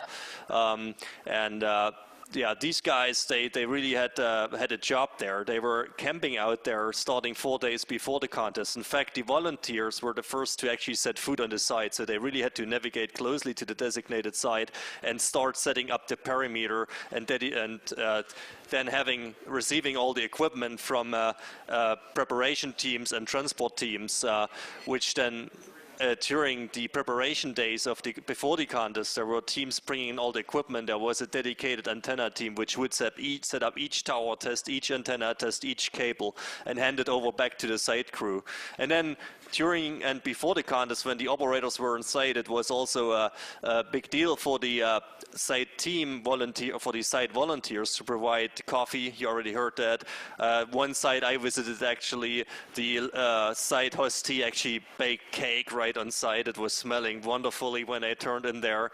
Here's our Japanese gas JH5 GHM. He set up 5 screens. He was totally wired in when I came into the tent before the contest to say hi and check in on him, and he was totally wired into the thing until the lady brought in the cake. It was smelling so good. He was just totally distracted and went off the shack and had some cake, and she was like, oh, they have to eat all of that, and then she goes get ice cream. So and I heard many such stories. So the volunteers were all up and about, and they were totally excited about this whole event. This is a rare insight into what we call the war room when it was absolutely not busy. So we had one room in the a little bit hidden away in the HQ hotel where all the IT ran together, endless number of computers. There's another set of that just on the other side of the room with all the organizers pulling together all the informations that came in. There was a ticket system and a hotline where all these sites could call in on the phone, and this started 4 days before the actual contest. There was a ticket system, and there was several thousand tickets sorted in by people who answered the calls from all things like, oh, we miss a bolt, there's a yellow cable, where does it belong to, we miss whatever, you know. It was just an endless number of requests that was then dispatched to sub-teams that would deal with those and send materials out back to the field. That was actually it already. I mean, we had a very good time. It was great to have the world as guests with us in Germany, and I'm very delighted to be here again today and meet many of the participants as well. And if you have any questions regarding volunteering or whatever happened there in the preparation phase, just let me know, and I will be happy to answer those. So in Boston, they gave the volunteers the tower and antennas to take home with the reward for their hard work. Did anything like that happen in Germany? No, this did not happen in Germany. What happened there is you could, radio clubs could buy the whole setup for 2K. So, which was a very good deal. So everything, tent, generator, tower, everything, the whole thing. How many teams lost the generator parts or time like these guys did? Was that a Honda generator? What happened? I have no idea what happened there, but I heard not so good things about the generators.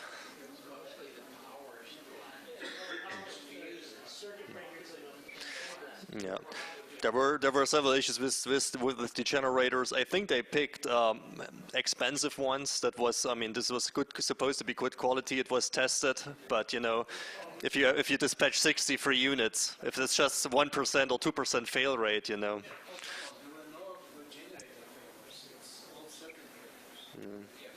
Yep. Rusty. One other thing about these generators from within the tent where we were operating, you couldn't hear them at all.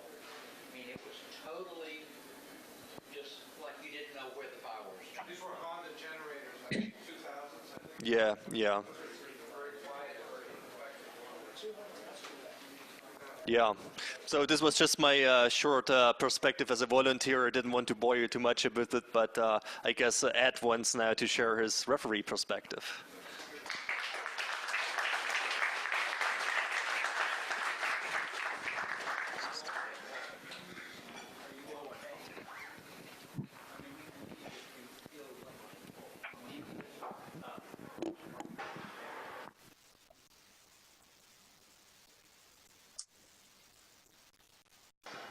We on?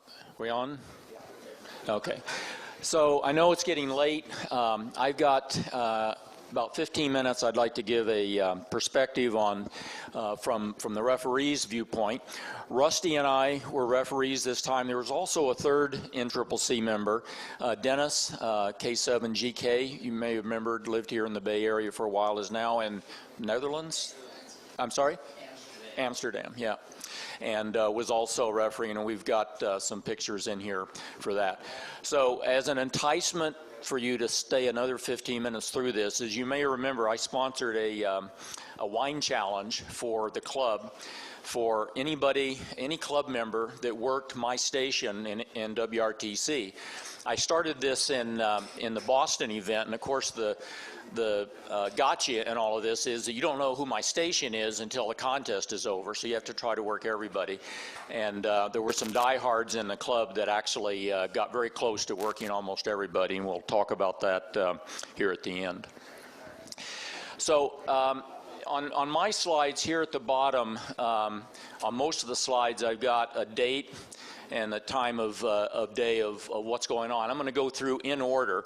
So this event was over 7 days. We arrived on, most of us, on Wednesday afternoon and flew out the following Tuesday morning. So it was basically a little less than a 7-day event, and I'm going to go through in chronological order and talk about this. So we came in, the very first thing that happened in WRTC was what's called the Ham Widows Ball. And this is something that Bill Vinci created, started in Boston, I think. Wasn't that the first one, Rusty? Yeah. And this was an event where all of the non-ham partners and spouses of, competitors, referees, volunteers, whatever, could meet, get to know each other, form some bonds, figure out things that they might do while the contest was going on and the hams were off talking about ham things, and just kind of a fun evening. So this was the very first thing that that happened during WRTC. This was held in the Luther House, part of the building where Martin Luther lived, and was one of the historic buildings there in Lutherstadt, Wittenberg.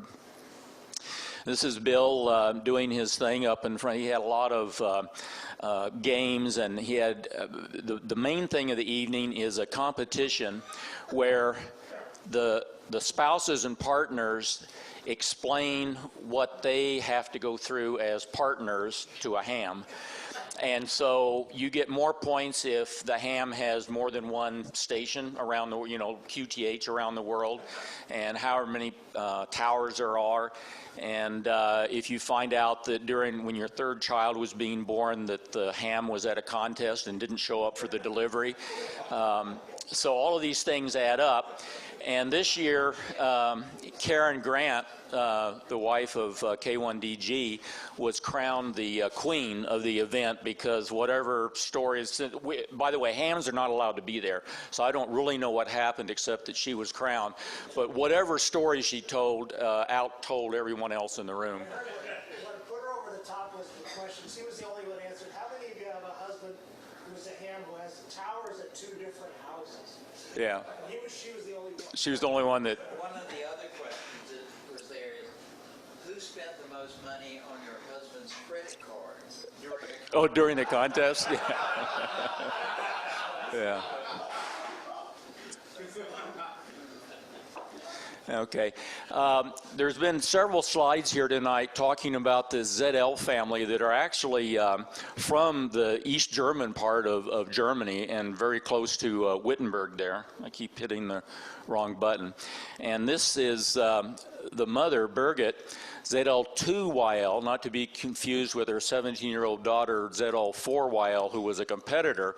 Birgit was on the volunteer team with Michael, and I have a story to tell about her from our tent out in the field later on here in a few minutes.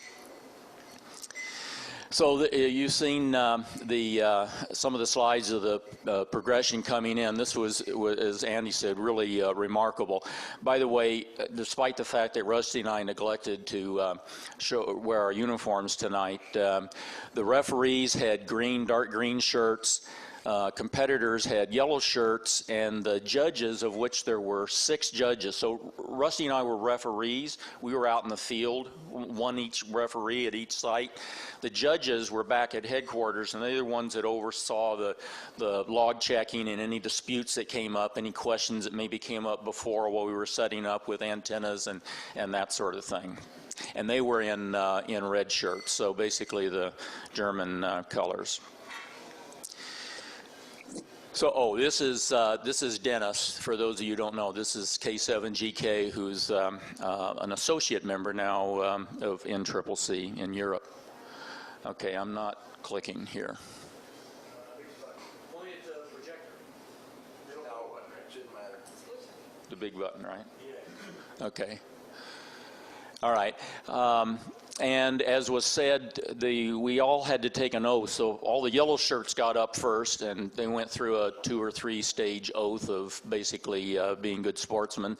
And then the referees got up, and our big thing was we had to stay awake for 24 hours. That was our one thing, and to monitor what was going on. And this was one of the few pictures of the over 1,000 pictures that I went through that various people took that I found of Rusty. Somehow you managed to avoid a lot of the cameras. Yeah, I saw it. You got him in okay, you need to move slides for me. It's not working. Oh, okay. So this again was when the drawing. So on Friday morning, when we had the drawing, both the referee.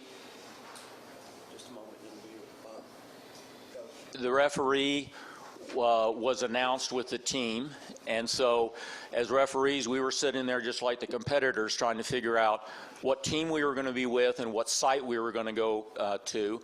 And as you saw, I'll show you a map in a minute, they started with the furthest site so that, because this process takes a couple hours, so that the furthest site could get on the road and get moving.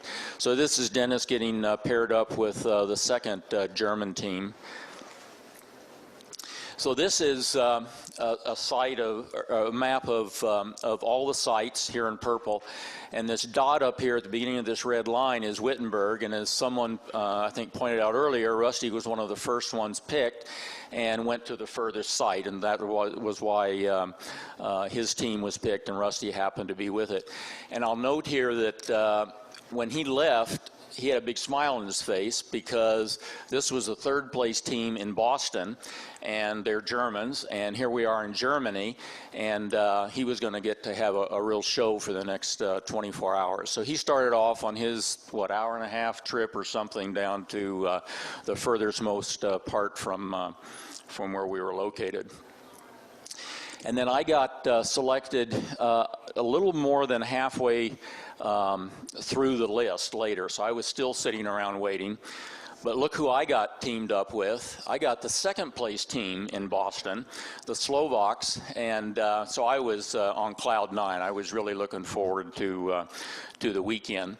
So we took off. By now it was getting close to noon, and by the time we got to our site, which, as you can see, wasn't very far away because we were further up on the list, it was a little after noon. So we pulled up. They had all their equipment packed into a BMW, their own BMW SUV, and so I just jumped in that, and we took off, drove to the site, and set up. I pretty much stayed out of the way, picked up boxes, and just kind of picked up after them while they set up. They got set up in about, I'd say, 30, 35 minutes. I was really impressed because there was, as you saw from the pictures from Bob and Mike and Rick and Andy, there's a lot of equipment and cables and stuff. And they weren't particularly rushing around, but just all of a sudden the station materialized, and there was a lot of stuff that we hauled out of that car. So finally we turned on the generator, turned on the radios, and started listening, and there was S5 noise on 15 meters. It was just blanketing the band. We spun the antenna, and it was S5 in all directions until we got to JA, and then it went up to S7. And by the way, I should back up. As we were driving to the site, about 2 minutes before we got to the site, we passed a substation with the same kind of poles that you had in your picture there, the big high tension wires and everything. It was this huge substation, and the three of us looked at each other and said, "This is not good." And sure enough, that may have been what was contributing to it, because it was just a total rabid noise environment. Well, so I'm out in the field here, a half an hour from the headquarters, and I don't know what the other 62 teams are listening to. The Slovaks called their friends. There was a second Slovak team, and asked them what their site looked like. And they happened to have one of the radios were the same between the two sites. It was a 7610. They said there's no indication on the S meter, 360 degrees. There's nothing on the waterfall. There's nothing we can hear. It's totally, absolutely quiet in all directions. So I thought, okay, I guess I better call headquarters, because I didn't know whether all the teams had this or if we were unique. And there were only 2 spare stations. They actually had about 20 more sites available, but they didn't have antennas set up. They only had 2 spare sites with antennas set up that you could drive to and get set up on. So I was reluctant to just, ask for one of those. Well, it took headquarters about an hour to decide that, yes, we could have that, and they said, "Do you want to move?" And we said, "Yeah, anything could be better than this probably." So so that's the noise that we had. So our second site then was down here, almost halfway to where Rusty was.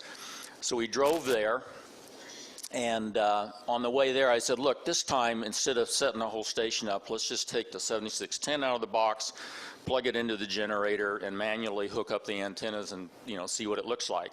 They said, "Yeah, that's a really good idea." And we got there, they plugged it in. Absolutely quiet. So I was on the phone talking to headquarters to report that we're good to go.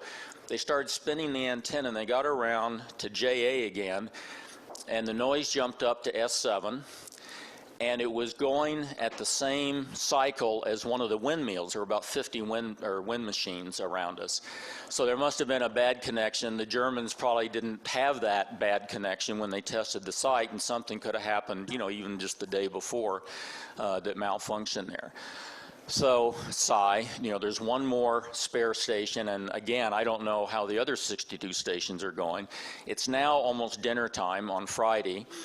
So I call headquarters again, really sheepish this time. And by the way, headquarters was absolutely beautiful. They were cool, calm through this whole thing. They said, "Don't worry about anything, Ed. We're going to get you a good station." And I was ready to screw myself into the sky. The 2 Slovaks were completely calm. They were just like they were on holiday, like there was nothing to worry about. They just kind of left it up to me and were not shaken, at least externally, by this at all. So anyway, so they said, "Look, since there's only one more spare site and we're getting some few varied reports from other sites, we really need to huddle on this, and we'll get back to you." So an hour went by. Now it was 6 o'clock, and so I called and said, "You haven't forgotten about us, right?" And they said, "No, we haven't forgotten about you. You're number one priority, but we're still trying to sort things out." So I said, "Tell you what, our blood sugar is getting low, and this looks like it's going to be a long night. We're going to find a place for dinner, and you've got, we all had phones. You call me when you have a lat lawn for another site if we get to go to it."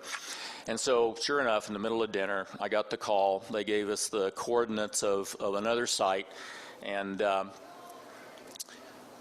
we wound up going back here. And I don't know if Bob and Mike know it, but we wound up being right next to them. We wound up at just 2, and you were the closest other team to us there. And when we got there, again, we hooked everything up. It was completely quiet in all directions, and by then we'd been through 3 teams, right? I met a lot of volunteers, and one of them was a young guy, YFK, yeah. And he had on his cell phone all of the terrain maps of all of the sites. I just happened, because I'd spent the afternoon with all these Germans learning all this, I happened to know that he had this database. So I called him up on the phone. I said, just out of curiosity, since my guys are setting up, I don't have anything to do, what's this site like? And he says, just a minute, let me look. And he says, well, towards North America, it's flat for 8 kilometers and then it drops. And he says, to JA, it's flat for 8 kilometers and then there's a 10-meter bump. I said, okay, I think that'll work. It's quiet and the terrain's good. These guys don't have any excuse now. They need to go to work. So they set up, and I don't know, we got back maybe 10 or 11 o'clock that night, back to the hotel. So we had the privilege, I guess, of going through the 2 spare sites that they had. Oh, and by the way, when we got to this site, the Germans had it set up. Even though it was a spare site, they had it filled with equipment. So when we drove in, it was the 12 feet of table, those 2 6-foot tables, had 3 stations on it with monitors and stuff, all this crap. And Ulf was unloading it into the back of a fairly large SUV, completely filled it up. So we had to disassemble the station before we set up our station. So anyway, at the end, this is where all the NCCC people, the 3 refs, myself, Rusty down here, Dennis was up there, and as I said, Mike and Bob were right next to us. This is where Andy and Rick were, and then Dave and Tom were down here. We were actually pretty close to them when we started out. Okay, this was our site. You've seen a lot of pictures of the site. One of the great improvements over Boston was the porta potty. This was a real actual outhouse as opposed to a cardboard contraption that we had in Boston. I think one of the next, so this is about an hour before the contest. This is Rasto taking a nap. Just before the contest. As I said, these guys were just completely laid back. Once they got set up and were convinced everything was working, they chilled out and took care of themselves before leading up to the contest. The setup that they did was they just put the tables end to end. So we just had 12 feet of table space, and they set me up with they put a spare 3rd computer on the network as a spare, but they set it up for me so I wouldn't have to set up mine so I could watch the log. It helps me to stay awake if I can follow the log along while they're operating and everything, and so that was a big deal. In Boston, they wouldn't let us do that. They didn't want anything else on the network. I convinced the Germans in the year leading up to all this that we could do that because the teams wanted to have a spare computer anyway. And so as long as it was okay with the teams, they allowed referees to be able to have that. That was a great help to be able to follow the log. And one of the things that I did, since I had this competition with the club going on, was I was keeping a log of all of the NCCC members that came through. So it just gave me something to do to stay awake. The other thing is that the WRTC rules, at least for the last 2, have been that the referee is presented with a stereo jack in which he could plug in headphones or whatever he wants, but he gets the 2 channels, 1 from each radio, and that's what the competitors are required to provide him. Well, I wanted more than that because I wanted to be able to listen to 1 radio in both ears if I wanted to listen really carefully. Most of the time, 99% of the time, I had 1 radio in each ear. I also wanted to have separate volume controls because not knowing what team I was going to get and the audio they gave me might be going up up and down as they're changing audio. There might be some impedance problem. Who knows what would happen, when I plug in the headphones. So I wanted to be prepared to have complete flexibility of switching and being able to change the audio. So one of the things I developed for Boston was just an off-the-shelf system that used an MFJ headphone switch box and a little Behringer 4-channel amplifier.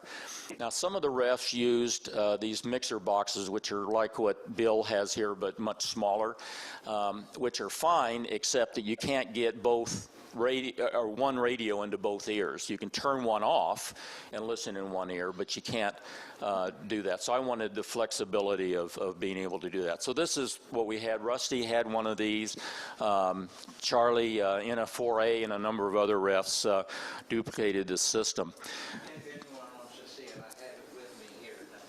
Okay, yeah, Rusty has that here. However, about 2 weeks before this event, on the reflector, people were reporting that MFJ didn't have this box available. It wasn't available from MFJ. HRO didn't have them. They were out of stock worldwide. And all it is a simple switch box. It costs $49, believe it or not, but it's a passive, just a switch box between, switching two radios into one headphone. And so several of the guys said, really, that 2 toggle switches and you can build this thing.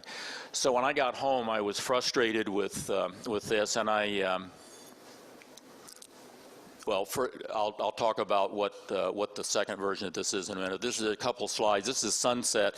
Maybe a little hard to see, but if you look on the horizon right here, you can see windmills or wind machines. Those are all the wind machines that were around us.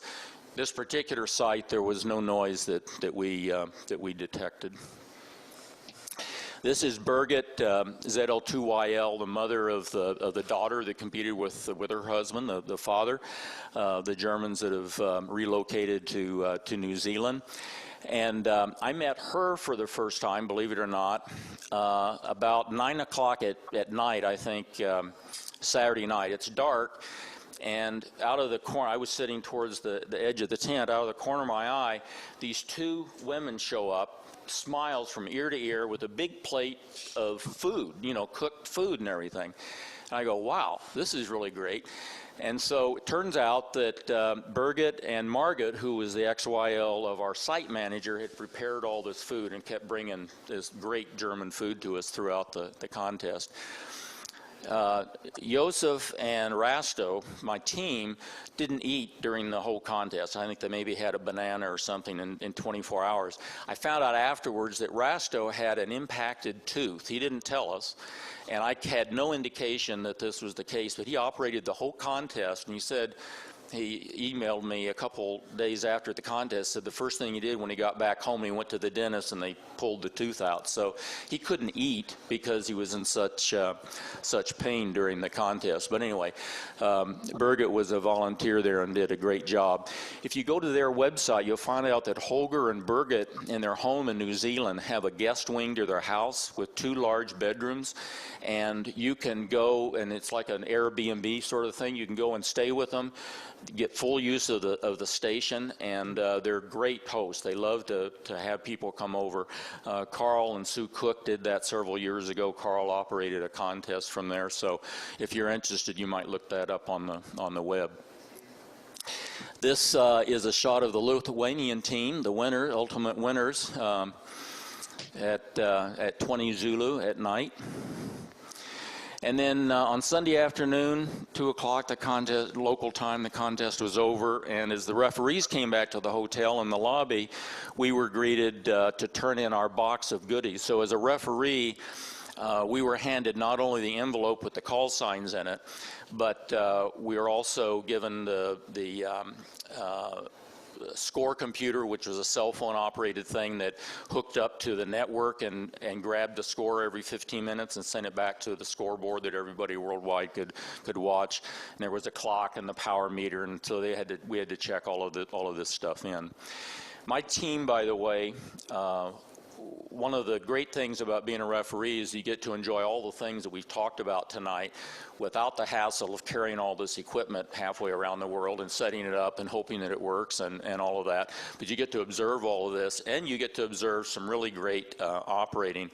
And the 2 times that I've done it, I've learned so much. I didn't realize that there were so many different ways you could operate and still win. And I've kind of concluded after all this is there isn't any magic answer, but there's lots of really good techniques. My team was constantly changing band modes, and I could never figure out the pattern. You know, they'd be in the middle of a run on 40 CW, for example, and jump to 15 phone, pick off a whole bunch of multipliers, and just as they're tuning through the band, just multiply after multiply after multiplier. I could never figure out how, but they just seemed to know that at certain times, no matter what was going on, they needed to change band modes. And I don't know if that's a strategy that everyone ought to use, but it worked pretty well for them.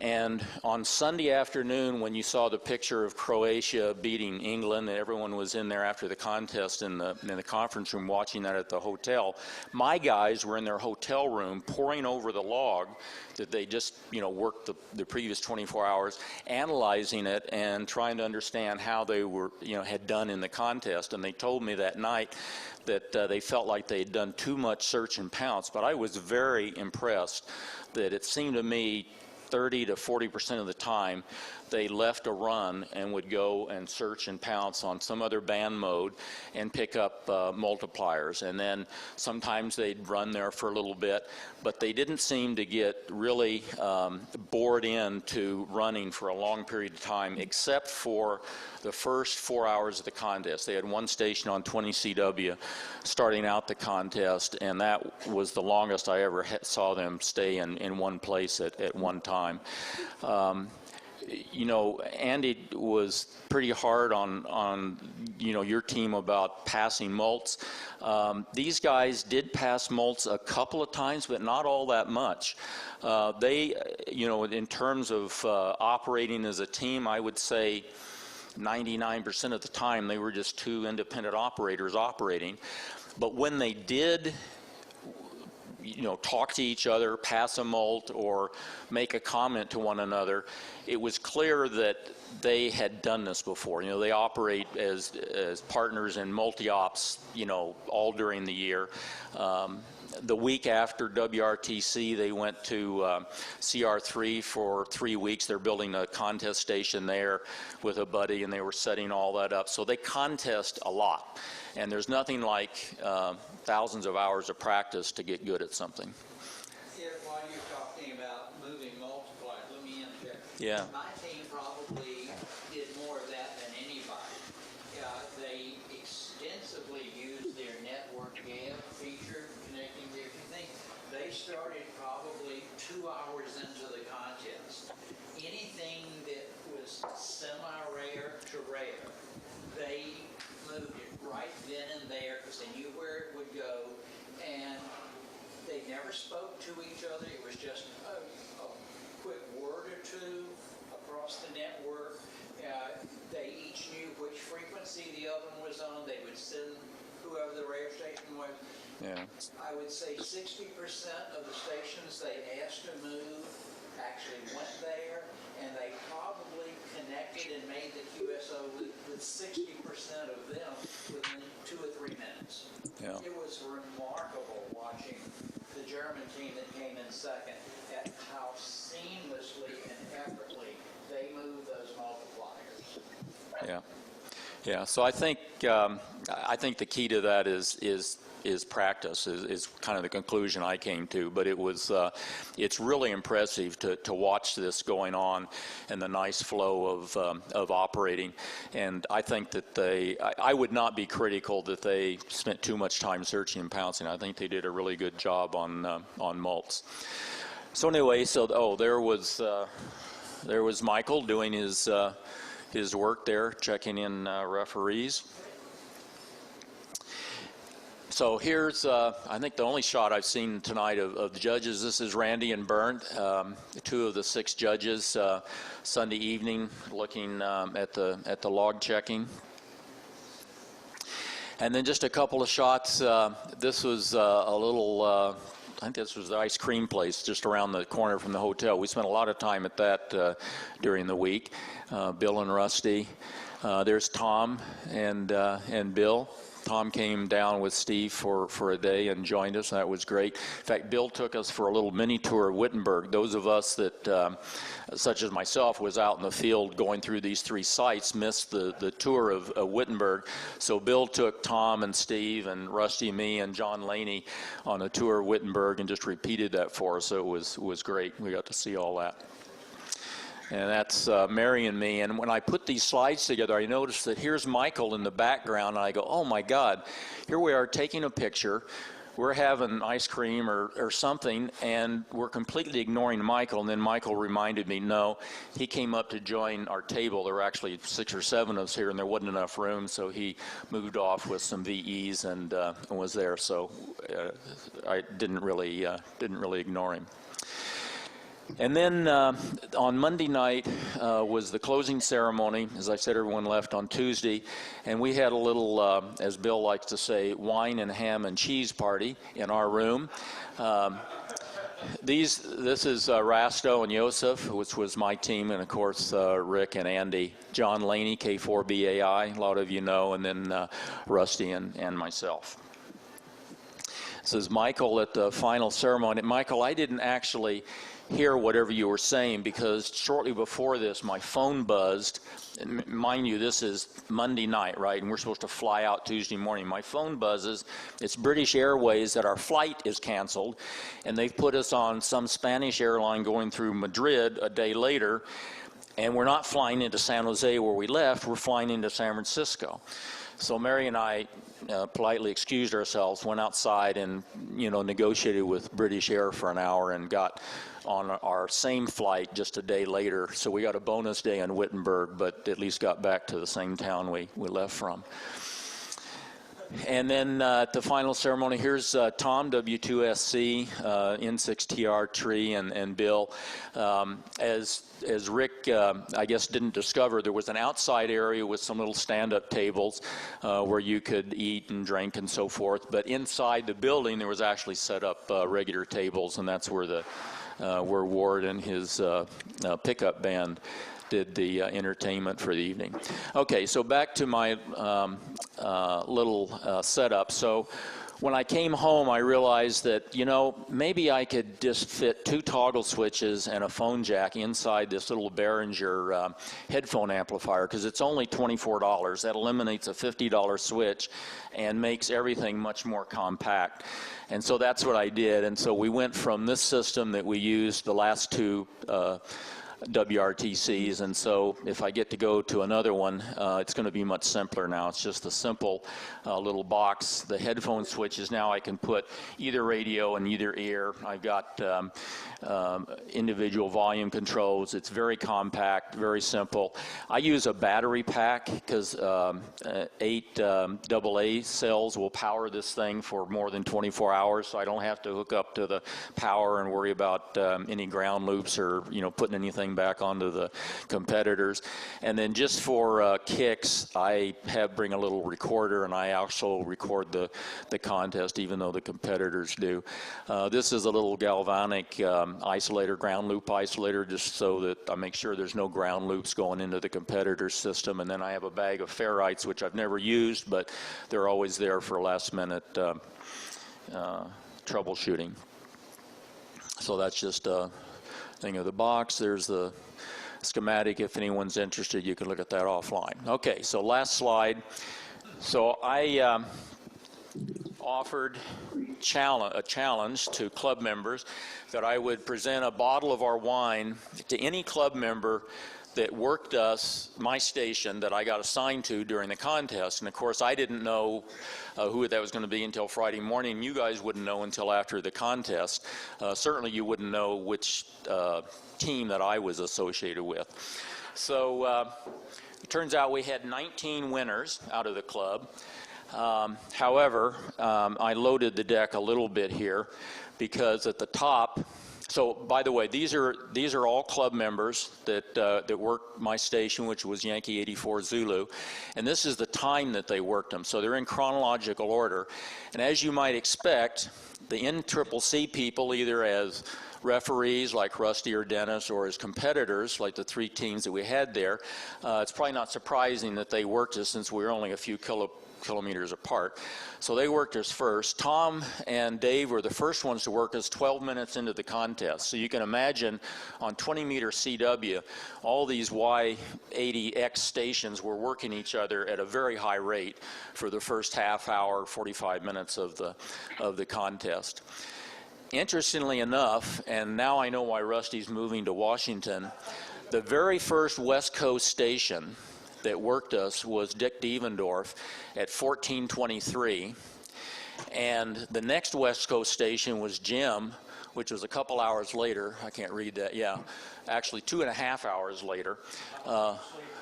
You're a late sleeper. Well, there were lots of other people on the air, and no one worked us as early as Dick did. So maybe the Northwest isn't so bad in some instances. Of course, Michael got on, and I'm sure you were working remote. You didn't drive to your station, yeah. So he got in on a laptop somewhere there in the hotel and worked us. These numbers out here on the right are stations that worked us more than once. And so you can see several of them worked us 6 times. And you can come on down the list. So the second one from the local area here was Bob up at Tom's place. And you can see on down the list. And it's interesting to look at the time. So there was there was an early opening here. This is all on 20 CW, by the way. Nobody on the West Coast worked us anywhere but 20 CW, and that was a challenge. And I believe that Dick worked like in the mid-40s. So out of the 63 stations, he worked something like 45 of them. And you worked 57 of the 63. So imagine that. He worked all but 6 of the 63 stations from California. That's pretty amazing. And putting your butt in the chair for the right opening can yield that. And then you can see there was another opening around 20 Zulu, 22, and then another one around 05 when Barb got through and Ken out in the valley got through. So anyway, those are the people. I won't take time during the meeting. I've got of all the people that are here tonight, I think there are 9 of you that are here. I've got your wine, and I'll be glad to present that to you after the meeting.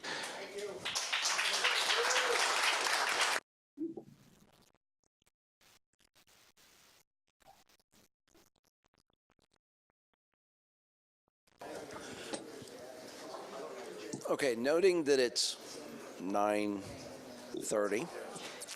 Tom is still on the phone. You want to ask him if he has anything at WRTC? Tom, would anything you'd like to add? No, I think they pretty well covered it. It's late. It's late here. I'm actually on the East Coast, so I thought a fine job by all the presenters. Okay.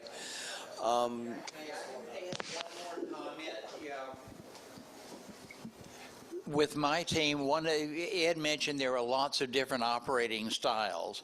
My guys started the contest with their keyers set at 40 words a minute.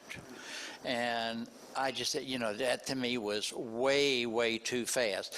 They were just ripping off QSOs so it wasn't too fast, but they finally slowed down to 38 and never set their keyers below that for the rest of the contest.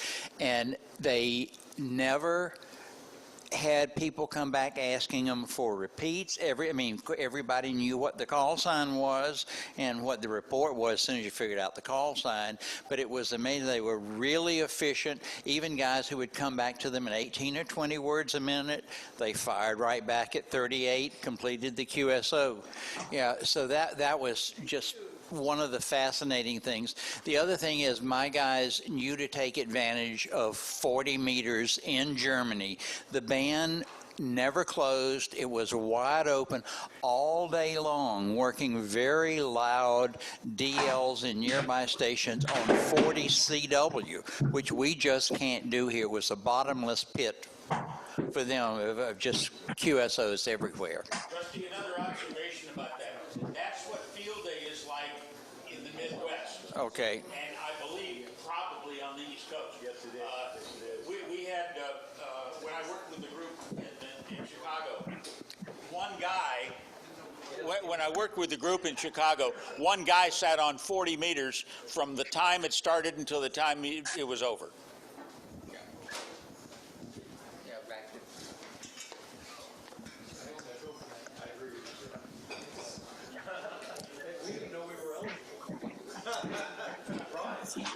To those on the web, Ed is passing out wine.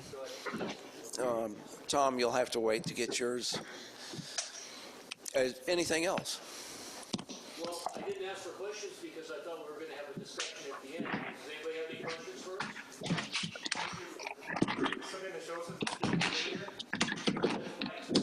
Oh, okay. Anything else? Any other questions? Tom was there as an observer. Does he have any input for? Would you like to? Well, I don't really have a lot.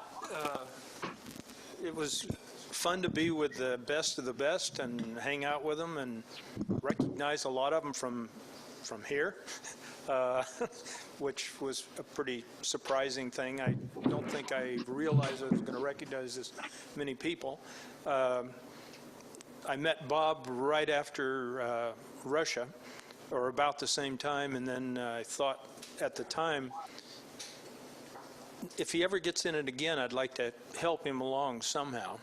At the time, I thought I had a lot of, I had a lot of airline miles, and I figured, I should have given him some first-class points to enjoy it. But then now I realize he probably would have cashed them in and kept the money. But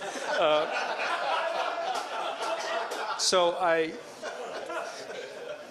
when he made it this time, K6GHA and Bob and I all had the same idea at the same time. We all take credit for it, of going for the practice. And last year, and that worked really well. I came back and read Contact Sport. That was a very good book to up the enthusiasm level. I handed that off to my wife, who's great support, buys me radios, dug the hole for my tower, and no interest in being a ham at all. She read the book and said, can we go to WRTC in Germany? So I got labeled here as an advisor, but I was pretty proud just to myself. Label was K6XX bag carrier. And we did that pretty well, I think. And Mike took over and did all of it on the way back, so that was even better, so we could enjoy our time there. But it's worth going to. I asked Bob's wife during the opening ceremony. I said, "Is this what you expected, or is this a bigger deal?" And she said it was a much bigger deal than she ever dreamed it was. So it was pretty eye-opening, and it truly is a world-class operation, and I'm planning for 2022 already.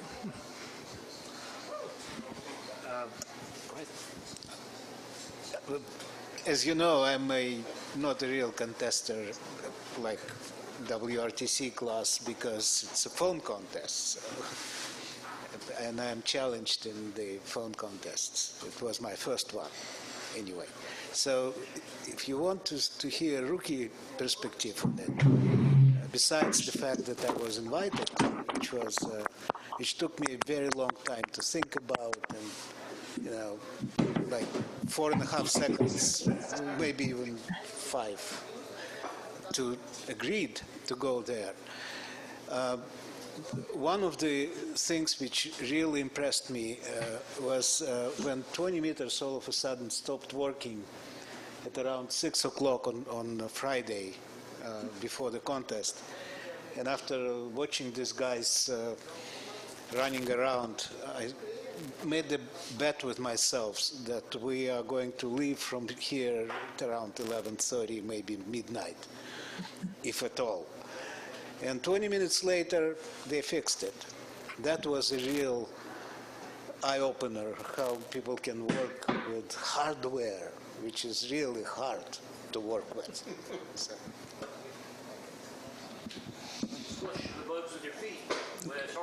Yeah, I don't know. Is there any questions for organizational aspect? Well, I have a question for the competitors. Thinking about the European advantage, how much of that was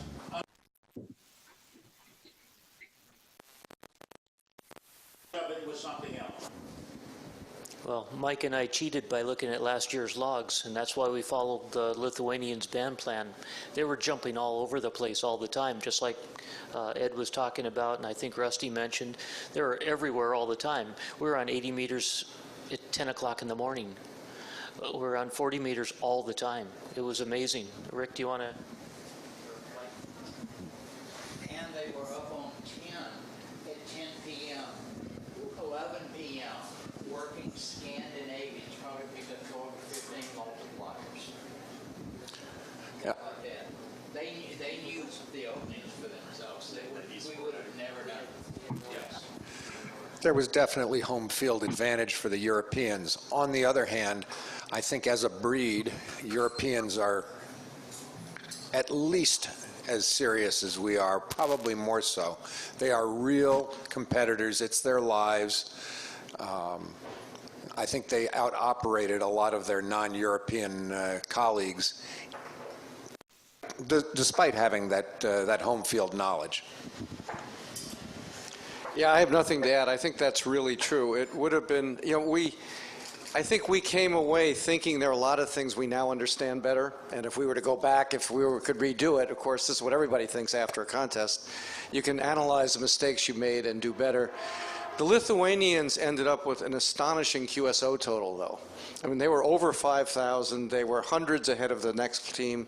I don't know how they did that. They had 1,500 Qs on phone, which was amazing in itself. So it's very interesting to listen to their audio or look at their logs, which I haven't done. I don't know if anyone else has.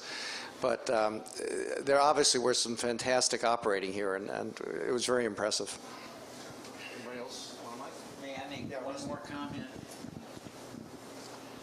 And again, I was with the German team. They made just under 5,000 QSOs, 4,973 to be exact. They worked till, it turns out, a fair number of West Coast stations.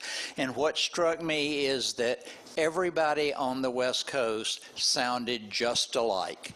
It didn't matter whether you were at W7RN with huge antennas, WB6JJJ with his modest station outside of Grass Valley.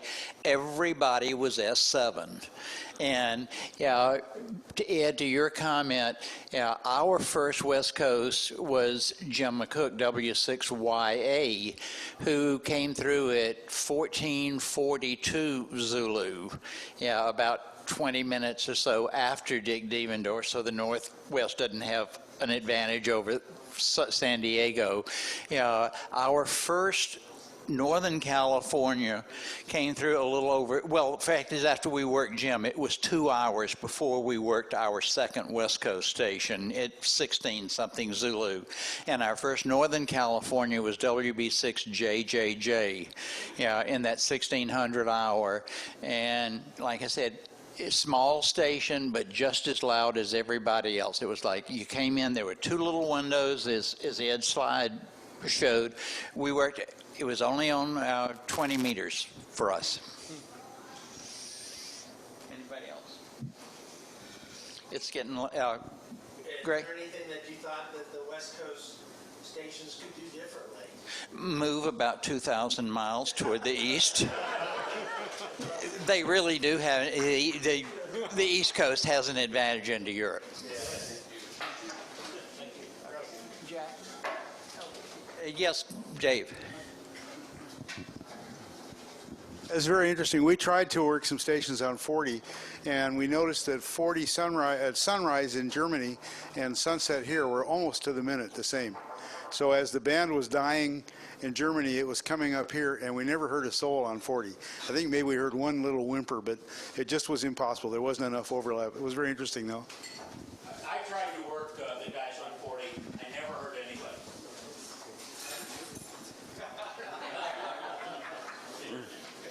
Anybody else? Anybody who worked us from here, any comments?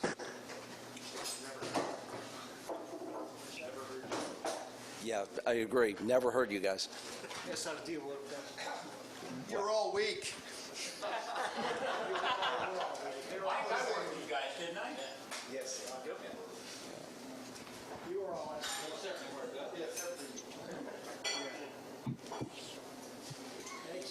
Okay. Well, thanks, everyone. Appreciate it.